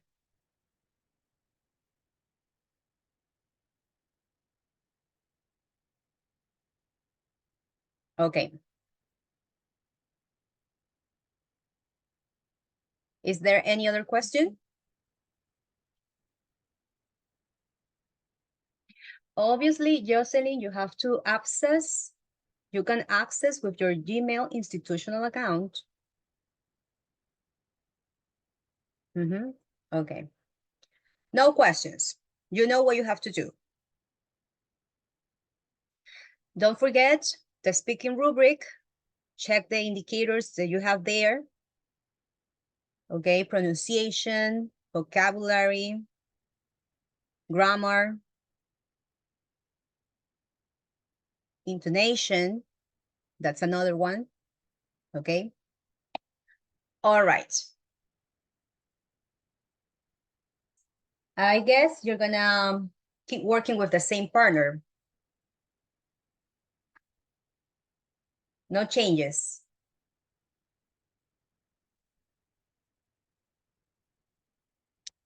Good.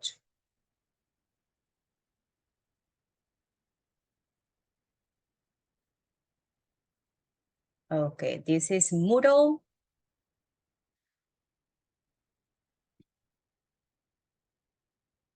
Moodle.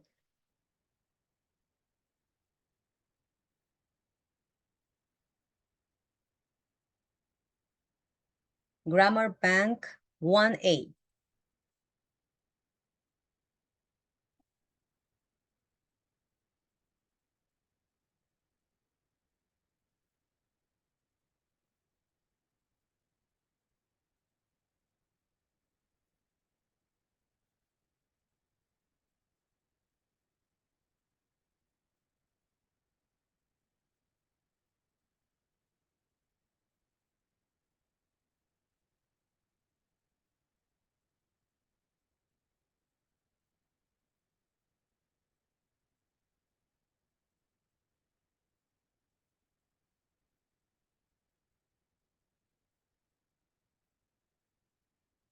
There it is. Continue, Grammar Bank 1A.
Miss, I have a Yeah. problem with number 6.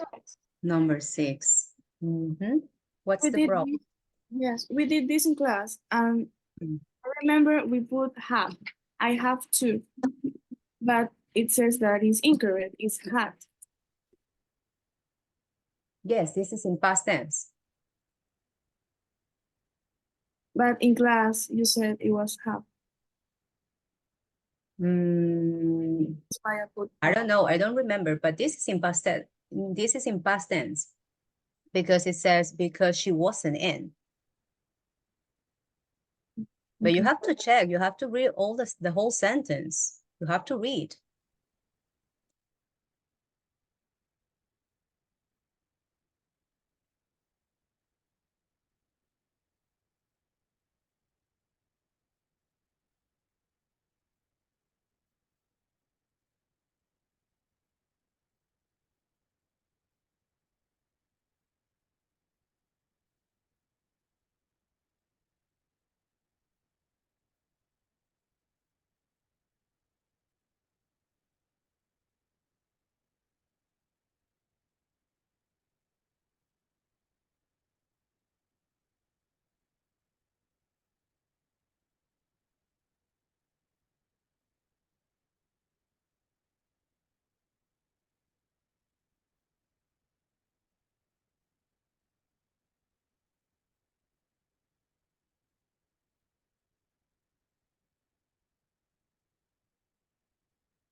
Okay, the next one, Grammar Bank 1B.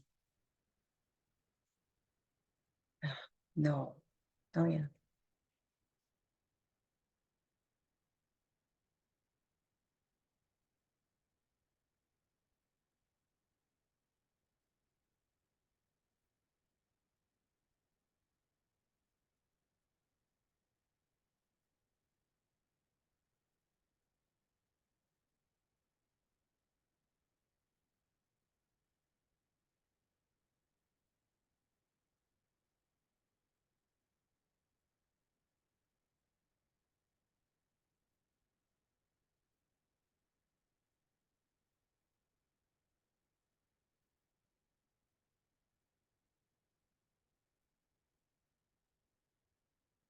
Yeah, there it is.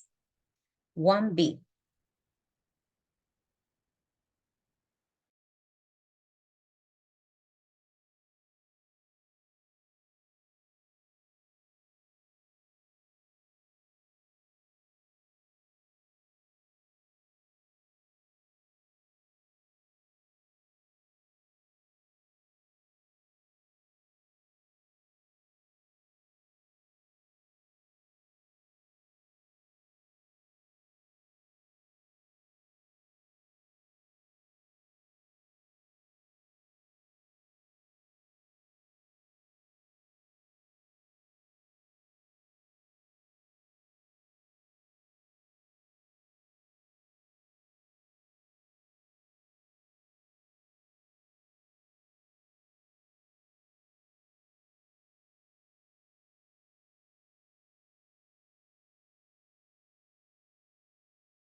Okay, the next one, pronunciation, 3A. 3A.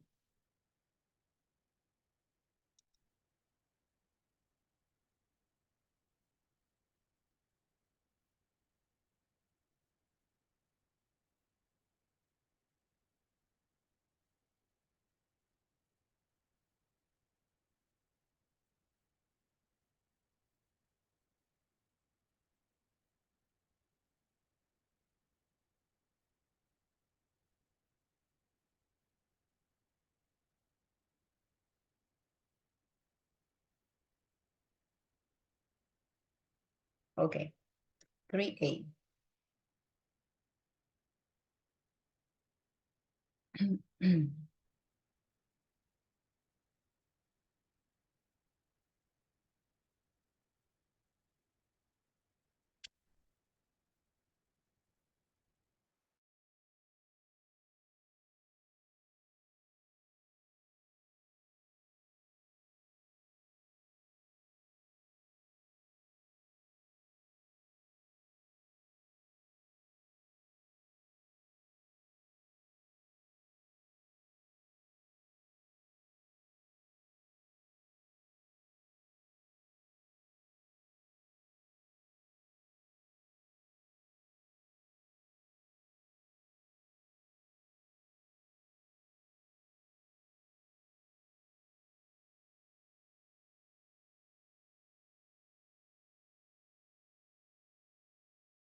Okay, the next one, 4C.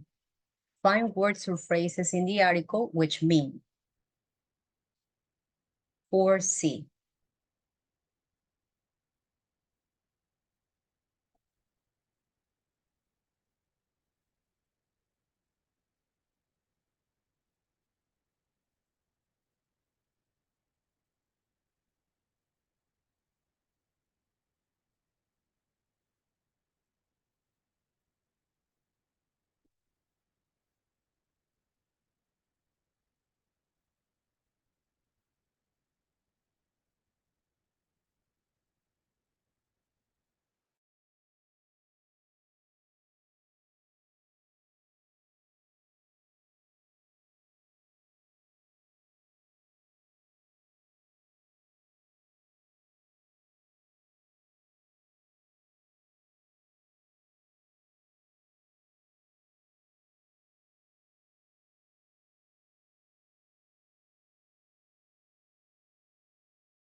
Okay, 4D.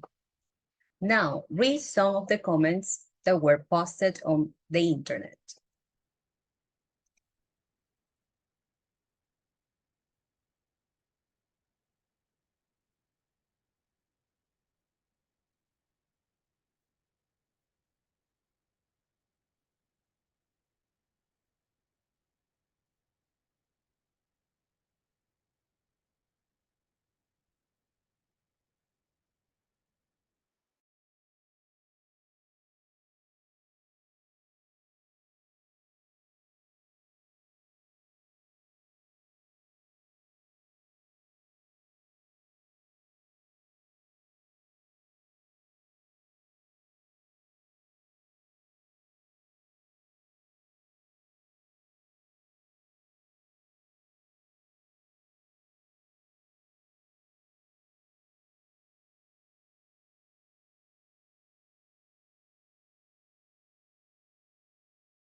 All right, guys. So we all know till this point about this shameful situation between Caroline and Heidi, right?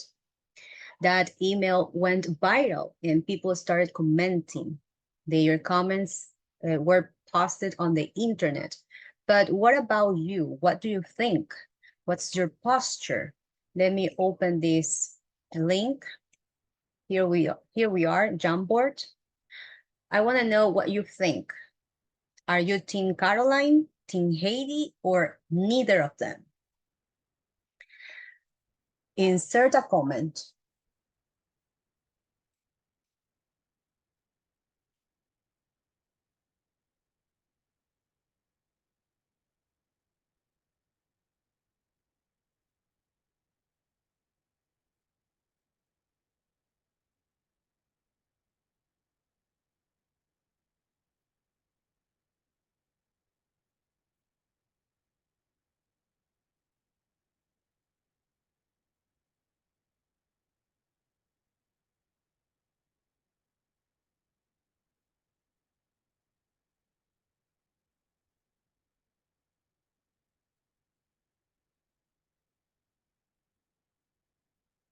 You can use these sticky notes.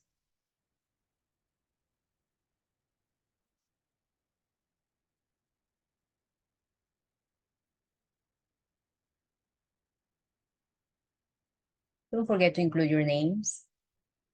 It says that we have to. It says that we need to have Access. access, right? Yes. Oh, yeah, I think. Editor.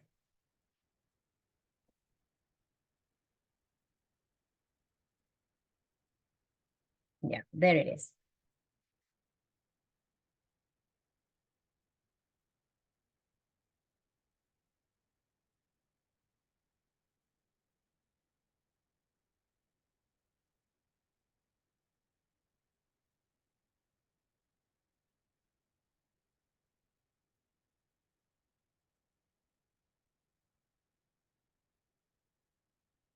It's not simply about writing down your name, just in case. Let me know what you think about this.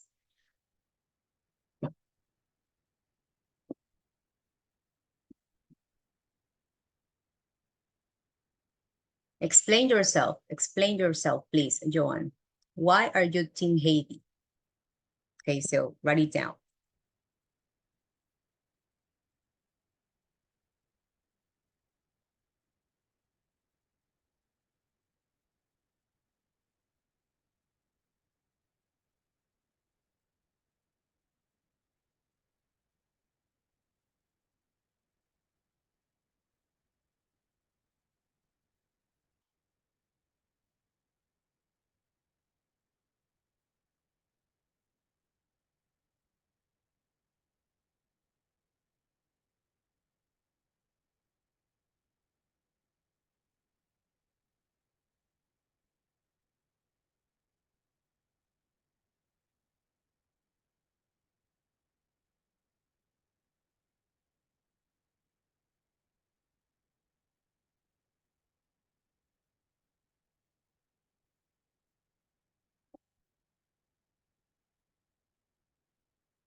I've got Joan's and Josue's and Yusef's replies, and the others.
Ashley, please tell me, why are you Team Haiti?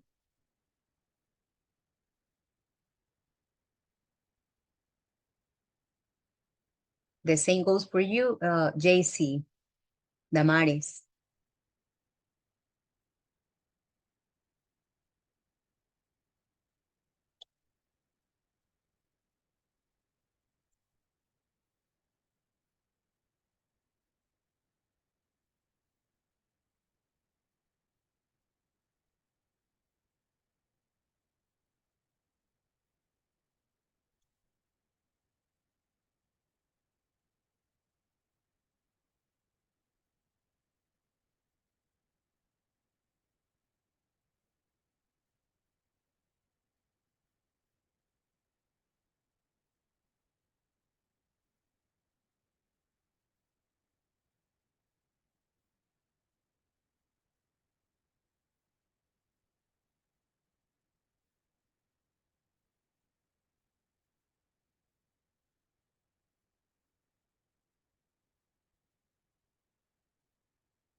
Okay, time to share.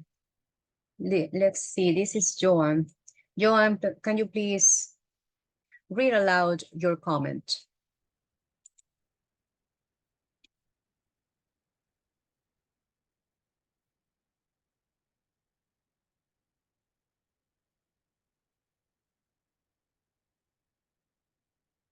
Joan, Haring?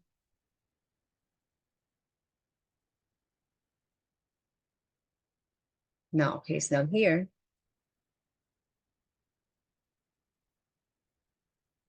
Okay, Joan, can you please read aloud that comment?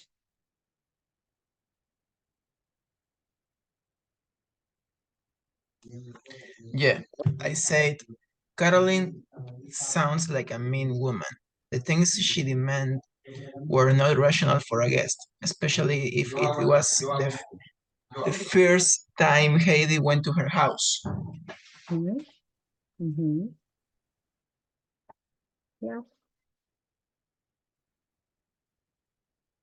Mm-hmm. Nice. Yes. And you, Jovelyn? Okay, I So said that Joan is Team Haiti. And you? personally, I think that Freddie made a mistake because he's the one between them, so he should tell Caroline about Haiti food preference. So you are you are not in any team. I mean, for me, I think that all of them, the three of them, have like a little bit of fault. Because like Caroline, it's like too like strict because she wants Haiti to write a handwriting like card. Then Freddy, it's like, I mean, for me, when I invite a friend to eat at my house, I ask them, hey, are you allergic to something? You don't like something? So my mom doesn't cook that. So I think that it's being a good host too. Yes. Okay, good. Josep. Yeah, I put that I'm Team Heidi. The things that she did, could it be a little bit wrong? But it was not that bad. The mother of Fred is very exaggerated. Is making a drama for nothing. Okay, Team Heidi. Joan, and you are Team Heidi. Okay, Kevin. I am Team Hailey too, because I think she acted badly, but can improve, but that can improve it. So I feel that mom do a lot of drama. So a small problem will be a giant problem for that. So I think it's simple telling her to improve it, and that's it. Okay. That's your point of view. This is Sebas. Okay, I am Team Heidi because I think that the most important thing in the communication is the message, not the medium. Communication is the most important thing in communication is the message and not the medium. Okay. And you, Carla? I'm Team Hailey, Heidi but too. actually, I think like Jovelyn that all the problem was for Freddy because he could talk about her girlfriend preferring food, and also Caroline was very rude for the way she acts, and she wants everything in her way, at her way. So that means that Caroline is what was the heading? The What what? was the heading? The heading of that article. That was an article that you had in this activity.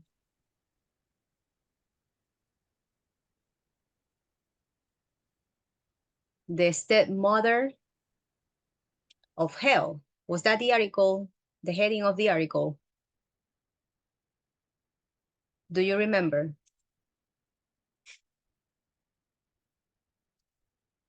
And this is Diego. Please, can you read your comment?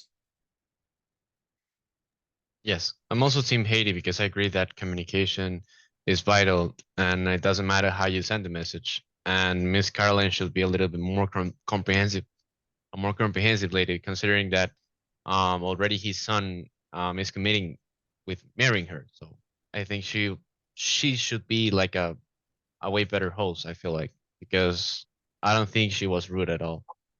I mean, Haiti. So I'm Team Haiti. Raise your hand who are Team Haiti.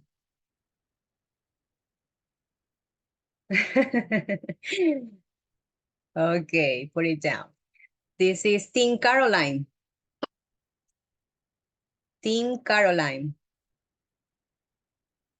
Nobody supports Caroline.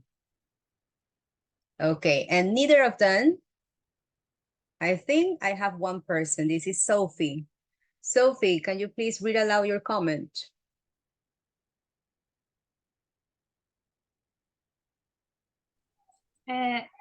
Yes, I think they had to solve their problems while talking.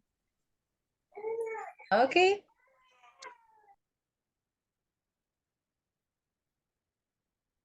That was very short but precise. I like that. Good. Okay, but there is a second part. Would you like to know what happened next? Yeah, mother-in-law from hell.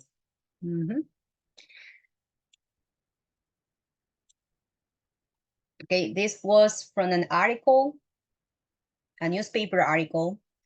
It says yesterday, Haiti Whippers married Freddie Bourne in a 25,000 ceremony at St. Mary the Virgin Church in Berkeley.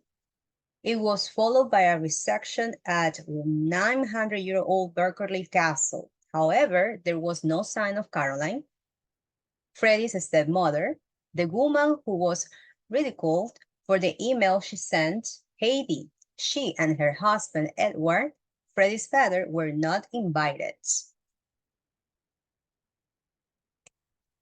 Haiti arrived almost 25 minutes late for the ceremony, which was due to begin at 2:45 p.m. Perhaps, as Caroline suggested, was her habit. She had been in bed until the last possible minute. She arrived at the church with security guards holding umbrellas to prevent onlookers from watching sight of her, and with her head covered. This is a well-known tactic for celebrities, but for a 29-year-old secretary, it seemed, in the words of one onlooker, a bit ridiculous. Edward and Caroline admitted being disappointed at not receiving an invitation. They spent the weekend on a walking holiday with friends. They have had no contact with the couple since the saga began, and did not even know the date of the wedding. My next question is, do you think they behave well? I mean, that's Haiti and Freddie. Do you think they behave well or bad, and why? Okay, so please, this is slide number 2. Tell me, what do you think?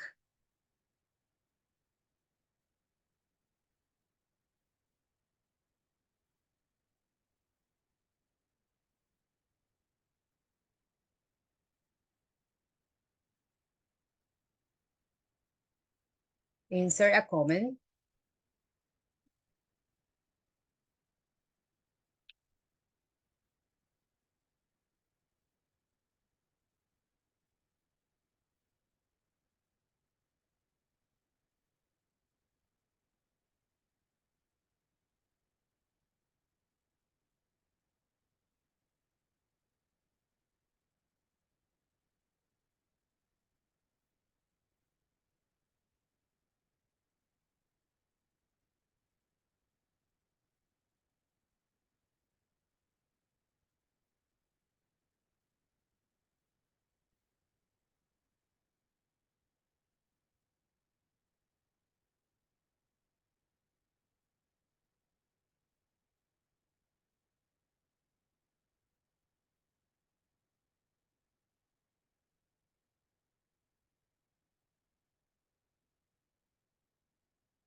Okay, no comments. But you haven't shared the link with the chat. It's the same one. It's the same one. Mm-hmm.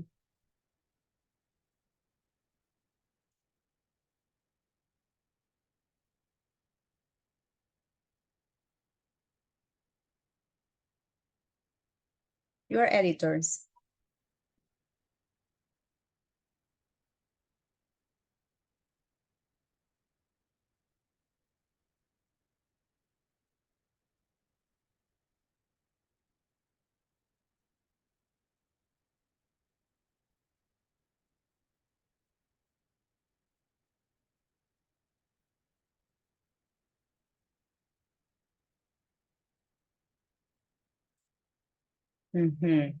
I agree with you, Yusef.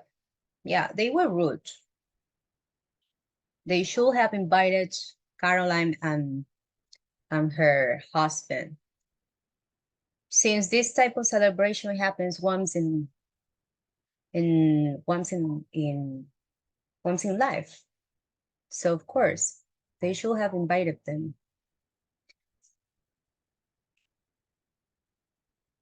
No more comments.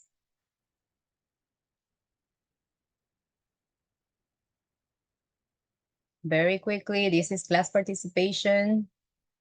Oh, don't forget your names.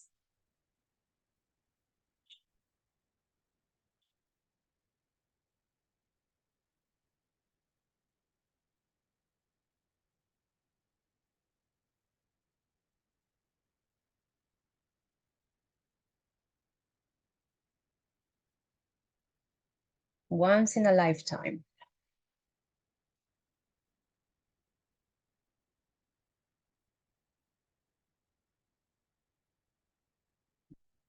Kaylin, what do you think? Estoy escribiendo, Miss, ya le pongo. Yeah, sure, but I want to hear you.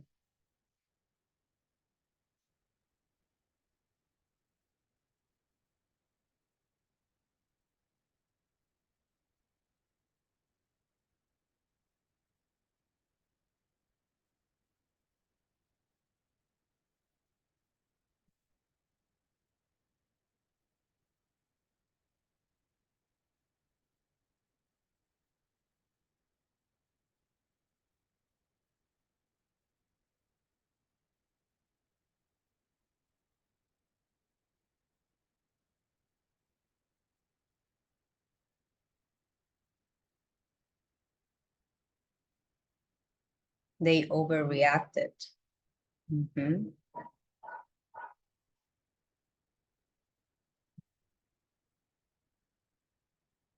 After all, they are family.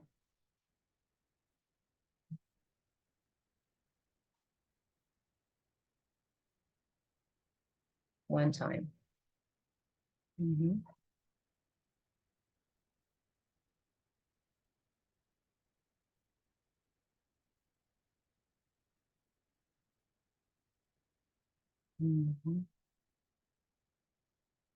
One, two, three, four, five, six, seven.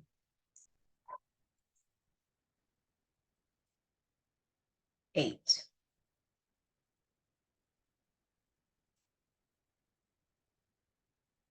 Don't forget to leave a comment. Okay. What else? All right. Let's keep talking about good manners. You're gonna watch this video. Please take notes. Use your notebook. About good manners, about those good manners we should practice when being in an English-speaking country. Okay, you're gonna do something else with this video later. That's why I'm asking you to take notes.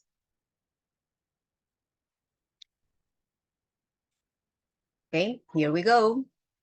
Please pay attention. Hi, my name is Rebecca from ingrid.com.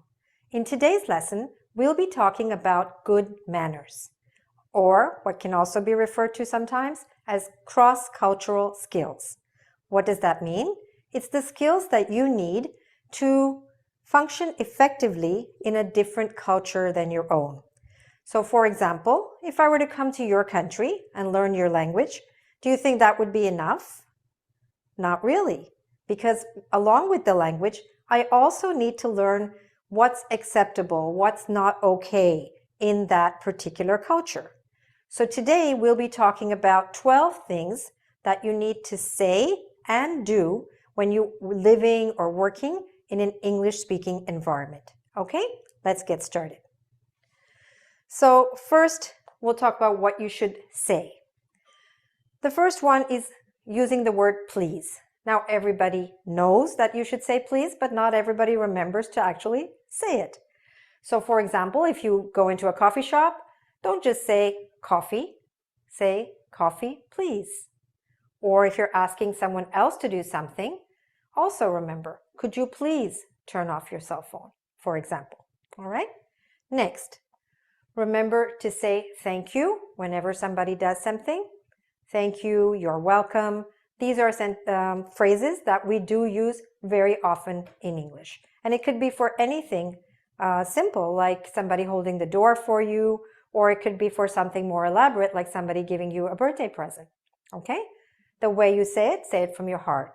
Okay? Thank you very much, and so on. The next one is to say sorry, or even better, to say I'm sorry, because I'm sorry is more personal. But otherwise, at least say sorry. And again, you can say sorry for little things, like perhaps stepping on someone's foot, or if you bang into someone by mistake, you bump into someone by mistake somewhere in a crowded place. Still apologize, say I'm sorry, I'm sorry, I'm sorry. Okay? We do use that quite often. Next one, excuse me. Now, excuse me, you can say when you sneeze, right? Achoo, excuse me.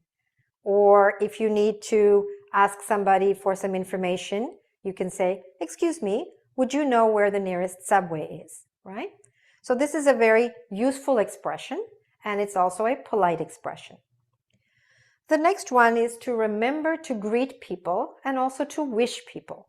By greeting people, even at work, if you work in an English-speaking environment, remember, we do say good morning, good night, happy birthday, happy new year, congratulations. So greet people and also wish them on the appropriate days. The next one might seem obvious also, but again, it's the way that you do it. Even if you work in an office in the morning, you can say, hey, good morning, how are you? And when you ask how are you, even though you're not expected to give a full answer, but whatever answer someone gives you, remember to listen. Don't start talking right away. Wait to hear if the other person is saying, oh, pretty good, I'm fine. How are you? Hear all of that before you start speaking about your own disposition, your own state of mind, okay? Listen to the answer, all right? So these are 6 things that you must remember to do. They are taken for granted and they are expected of you. Next, let's look at what you should do. This 7th one here says smile. Smiling creates a more friendly environment and it's certainly expected. So try to do that. Again, it doesn't mean you have to keep smiling, but when you meet someone, give them a smile. If you don't smile, they might think that you're nervous. They might think you're angry or unhappy about something, okay? Or they might take it a little bit aggressively. So try to smile. It also gives people the message that everything is okay. Not just that you're happy to meet them, but that everything is fine with you. So it says 2 things, something about you and something about the other person. Next, shake hands. Now, that's usually in a more business-like situation, in an office or somewhere, and certainly when you meet somebody for the first time. In an English-speaking environment, you are expected to shake hands, and shake hands rather firmly. Don't shake hands very weakly or just hold a part of the hand. Hold the entire hand and shake it firmly, all right? That's, again, part of the office expectation and the business norm. The next one is to remember to cover your mouth. What do I mean? Not all the time, but if you need to yawn, what does it mean to yawn? It's what you do when you're sleepy, and right? We yawn. So when you do that, if it happens and you're in a group or in an office or something like that, remember to cover your mouth. You can cover it this way, like this, or some people cover it this way, okay? So cover your mouth. Also, if you're coughing, remember to cough aside, okay? You can do that. Actually, today, they teach us something quite different. They actually teach us to cough here, into the inside of your elbow, like this. Why is that? Because if you cough into your hand and then you go and shake hands with someone, you're passing your germs onto that person. And people are very aware of that these days. So it's better not to cough into your hand actually, but to cough here, like that, okay? Next, remember to stand in line. In many parts of the world, there are different rules regarding lines. And in English-speaking countries, generally people expect you to stand in line, not to crowd around, not to get in front of somebody, not to look for a place and sneak in, but in fact to check who is the last person in line and make sure that you stand behind them. If you're not sure who's the last person in line, because it's a bit of a confusing situation, you can ask, who's last? Okay? And stand behind that person. That is part of the etiquette that is expected of you. Next one. This is hold the door. What do I mean by that? If you're going through a doorway, remember to hold the door behind you. Don't just go through yourself and then let the door fall back against whoever is behind you. No, hold the door, look back and check if there's someone there. Hang on for a second if they're still coming. And whether they say thank you or not doesn't matter. It's your job to hold the door. Try to do that. It makes for a much friendlier society, a more caring society. The last one is something that a lot of people are not aware of because in different parts of the world, space has different meanings. In some cultures, it's perfectly acceptable to stand quite close to someone. And that's, absolutely fine. In an English-speaking environment, that's not really expected. Personal space is respected more and expected. So when you meet someone, when you're standing, for example, or when you're talking to someone, try to keep about an arm's length distance, okay? Not exactly. And of course, if it's very crowded, you might stand a little closer. But let's say it's an empty room, about an arm's length, okay, this way or this way, is where you should stand when you're talking to someone. If you stand closer to them than that, okay, they're going to feel uncomfortable and you're probably going to find that they're standing back, they're moving away, and that's because you've crossed their comfort zone.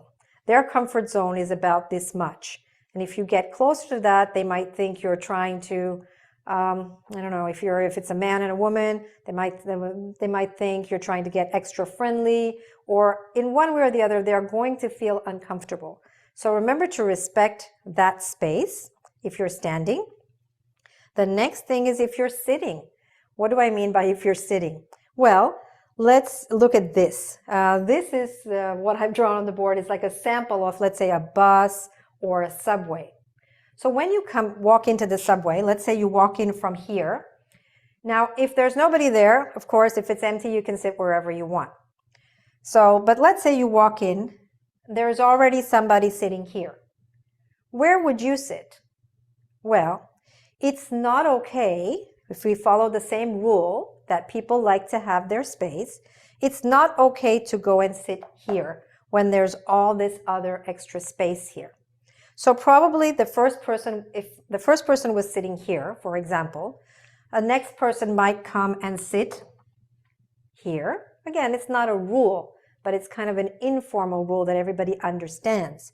So the next person might sit here because this is quite far away and, no questions, not making anybody feel uncomfortable. The next person might sit here and then here. Okay? So you see that these spots will probably be occupied first.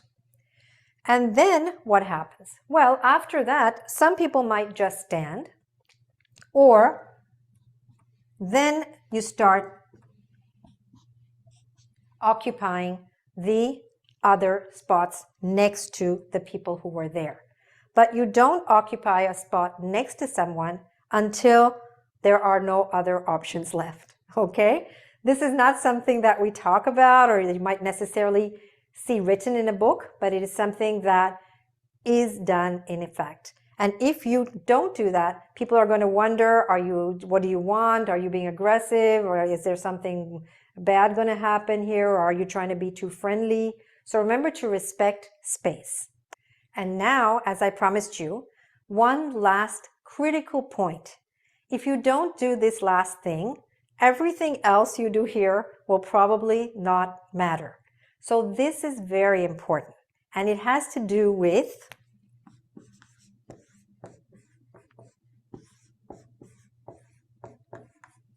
body odor. Okay? What do I mean by that? I mean that you need to make sure that you don't smell bad. All right? That means everything from your mouth. So make sure you brush your teeth. If you've had something to eat which has some spices in it, make sure you use breath freshener. Otherwise, people are going to feel uncomfortable around you. Moving from your mouth down to your underarms, make sure that you use deodorant or an antiperspirant. People are not accustomed to the smell of sweat in North American societies or in English-speaking societies. And if you sweat and it smells, then people are going to avoid you. And they will not tell you because it's considered rather rude to speak about those kind of things. However, they will talk about it probably behind your back, which you really don't want, or you're just not going to have as successful an experience in a social context or a business context. But that's the reason why. So make sure you use deodorant or antiperspirant. Okay? Next, considering your entire body, make sure you shower regularly. And the last thing is also the clothes that you wear. Make sure you wash them regularly, and make sure if you have been somewhere, for example, a club or a restaurant with a lot of smells, make sure that your clothes don't keep that smell, because clothes tend to hang on to certain smells. For example, before you go for a job interview, if somebody in your house is cooking, whether it's your mom or a roommate or your girlfriend or your wife or someone or your boyfriend, make sure you don't enter the kitchen, especially if they're cooking onions or something like that, because all that smell will stay on your clothes, and then people are going to smell that once you're outside of that environment, right? So make sure that any kind of food, smoke, tobacco, marijuana, alcohol, all these substances do cling or stick to our clothing. So make sure that your clothing doesn't smell of any of that, and make sure that you don't smell anything but good, all right? Now, that doesn't mean to drench yourself in cologne. No, don't do that. But make sure that you have a neutral smell, especially in an office environment. And if you do that, plus all of these things, you are going a very long way to being successful in an English-speaking environment. Thanks very much for watching. If you enjoyed this video, please subscribe to my channel on YouTube. And also, if you'd like to do a quiz to review some of these points, go to our website, www.ingvid.com. Thanks very much. Bye for now.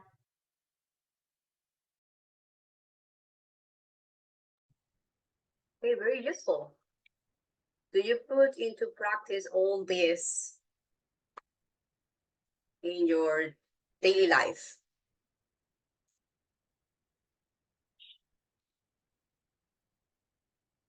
This is Sebas. Yes, of course. I try to apply them. You try. He trying. Yes, try. Okay, okay. So we're gonna do what she said. Let's take that quiz. Where is it? Okay, here. This is the link. Let's review a little bit what she was telling us.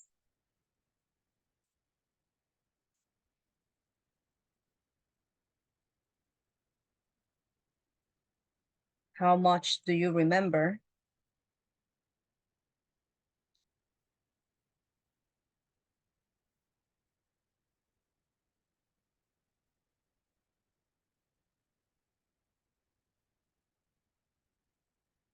Okay, here says quiz.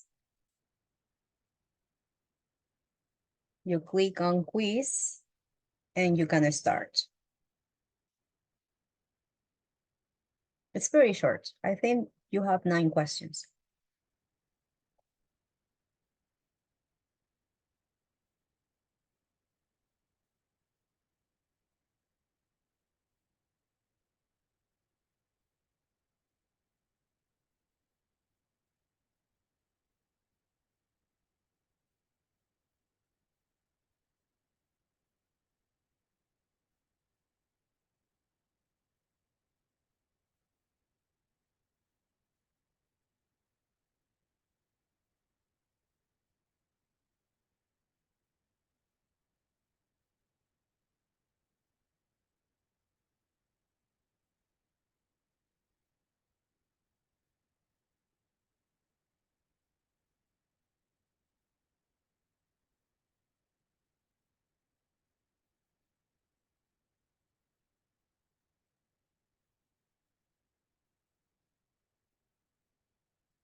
Okay, did you finish?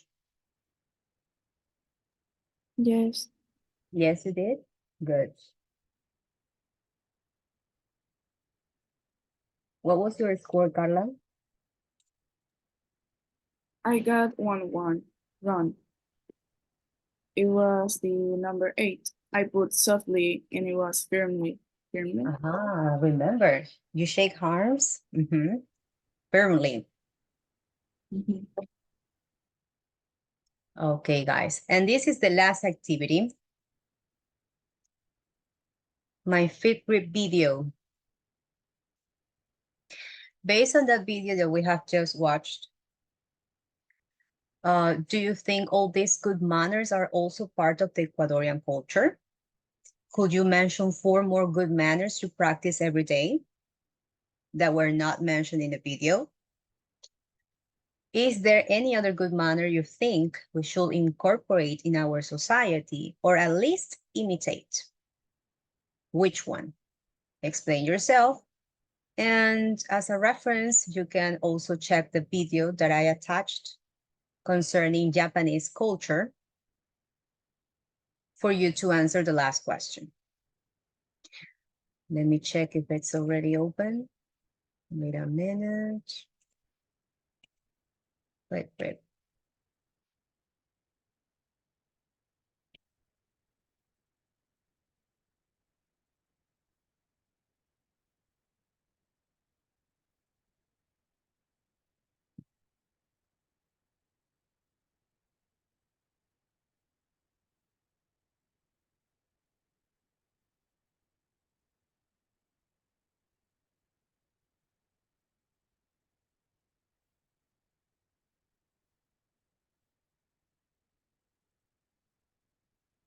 It's not here.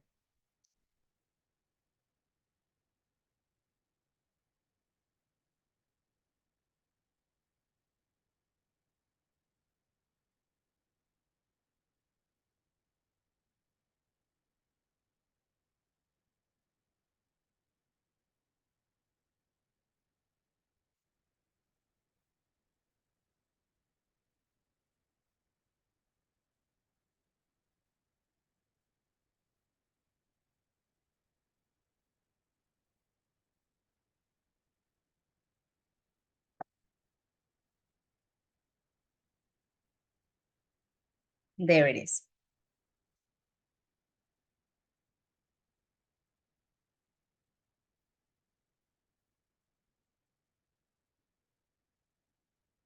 I have sent you the link. Please open the chat box.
Okay, class, let me see you, please. Turn on your cameras. Don't worry. Listen. You have till today to upload that video. Please don't forget. Till today. Okay, and something else that I have to say? No, we are good. Okay, take care, guys. Enjoy the week. Have fun. Bye-bye. Bye, Miss. Bye, Miss. Bye. Goodbye. Teacher, Wait a sec, wait a second, wait a sec. Let me stop sharing. Mis disculpe, el video hasta qué hora lo puedo subir, es que lo he repetido y hasta qué hora lo puedo subir.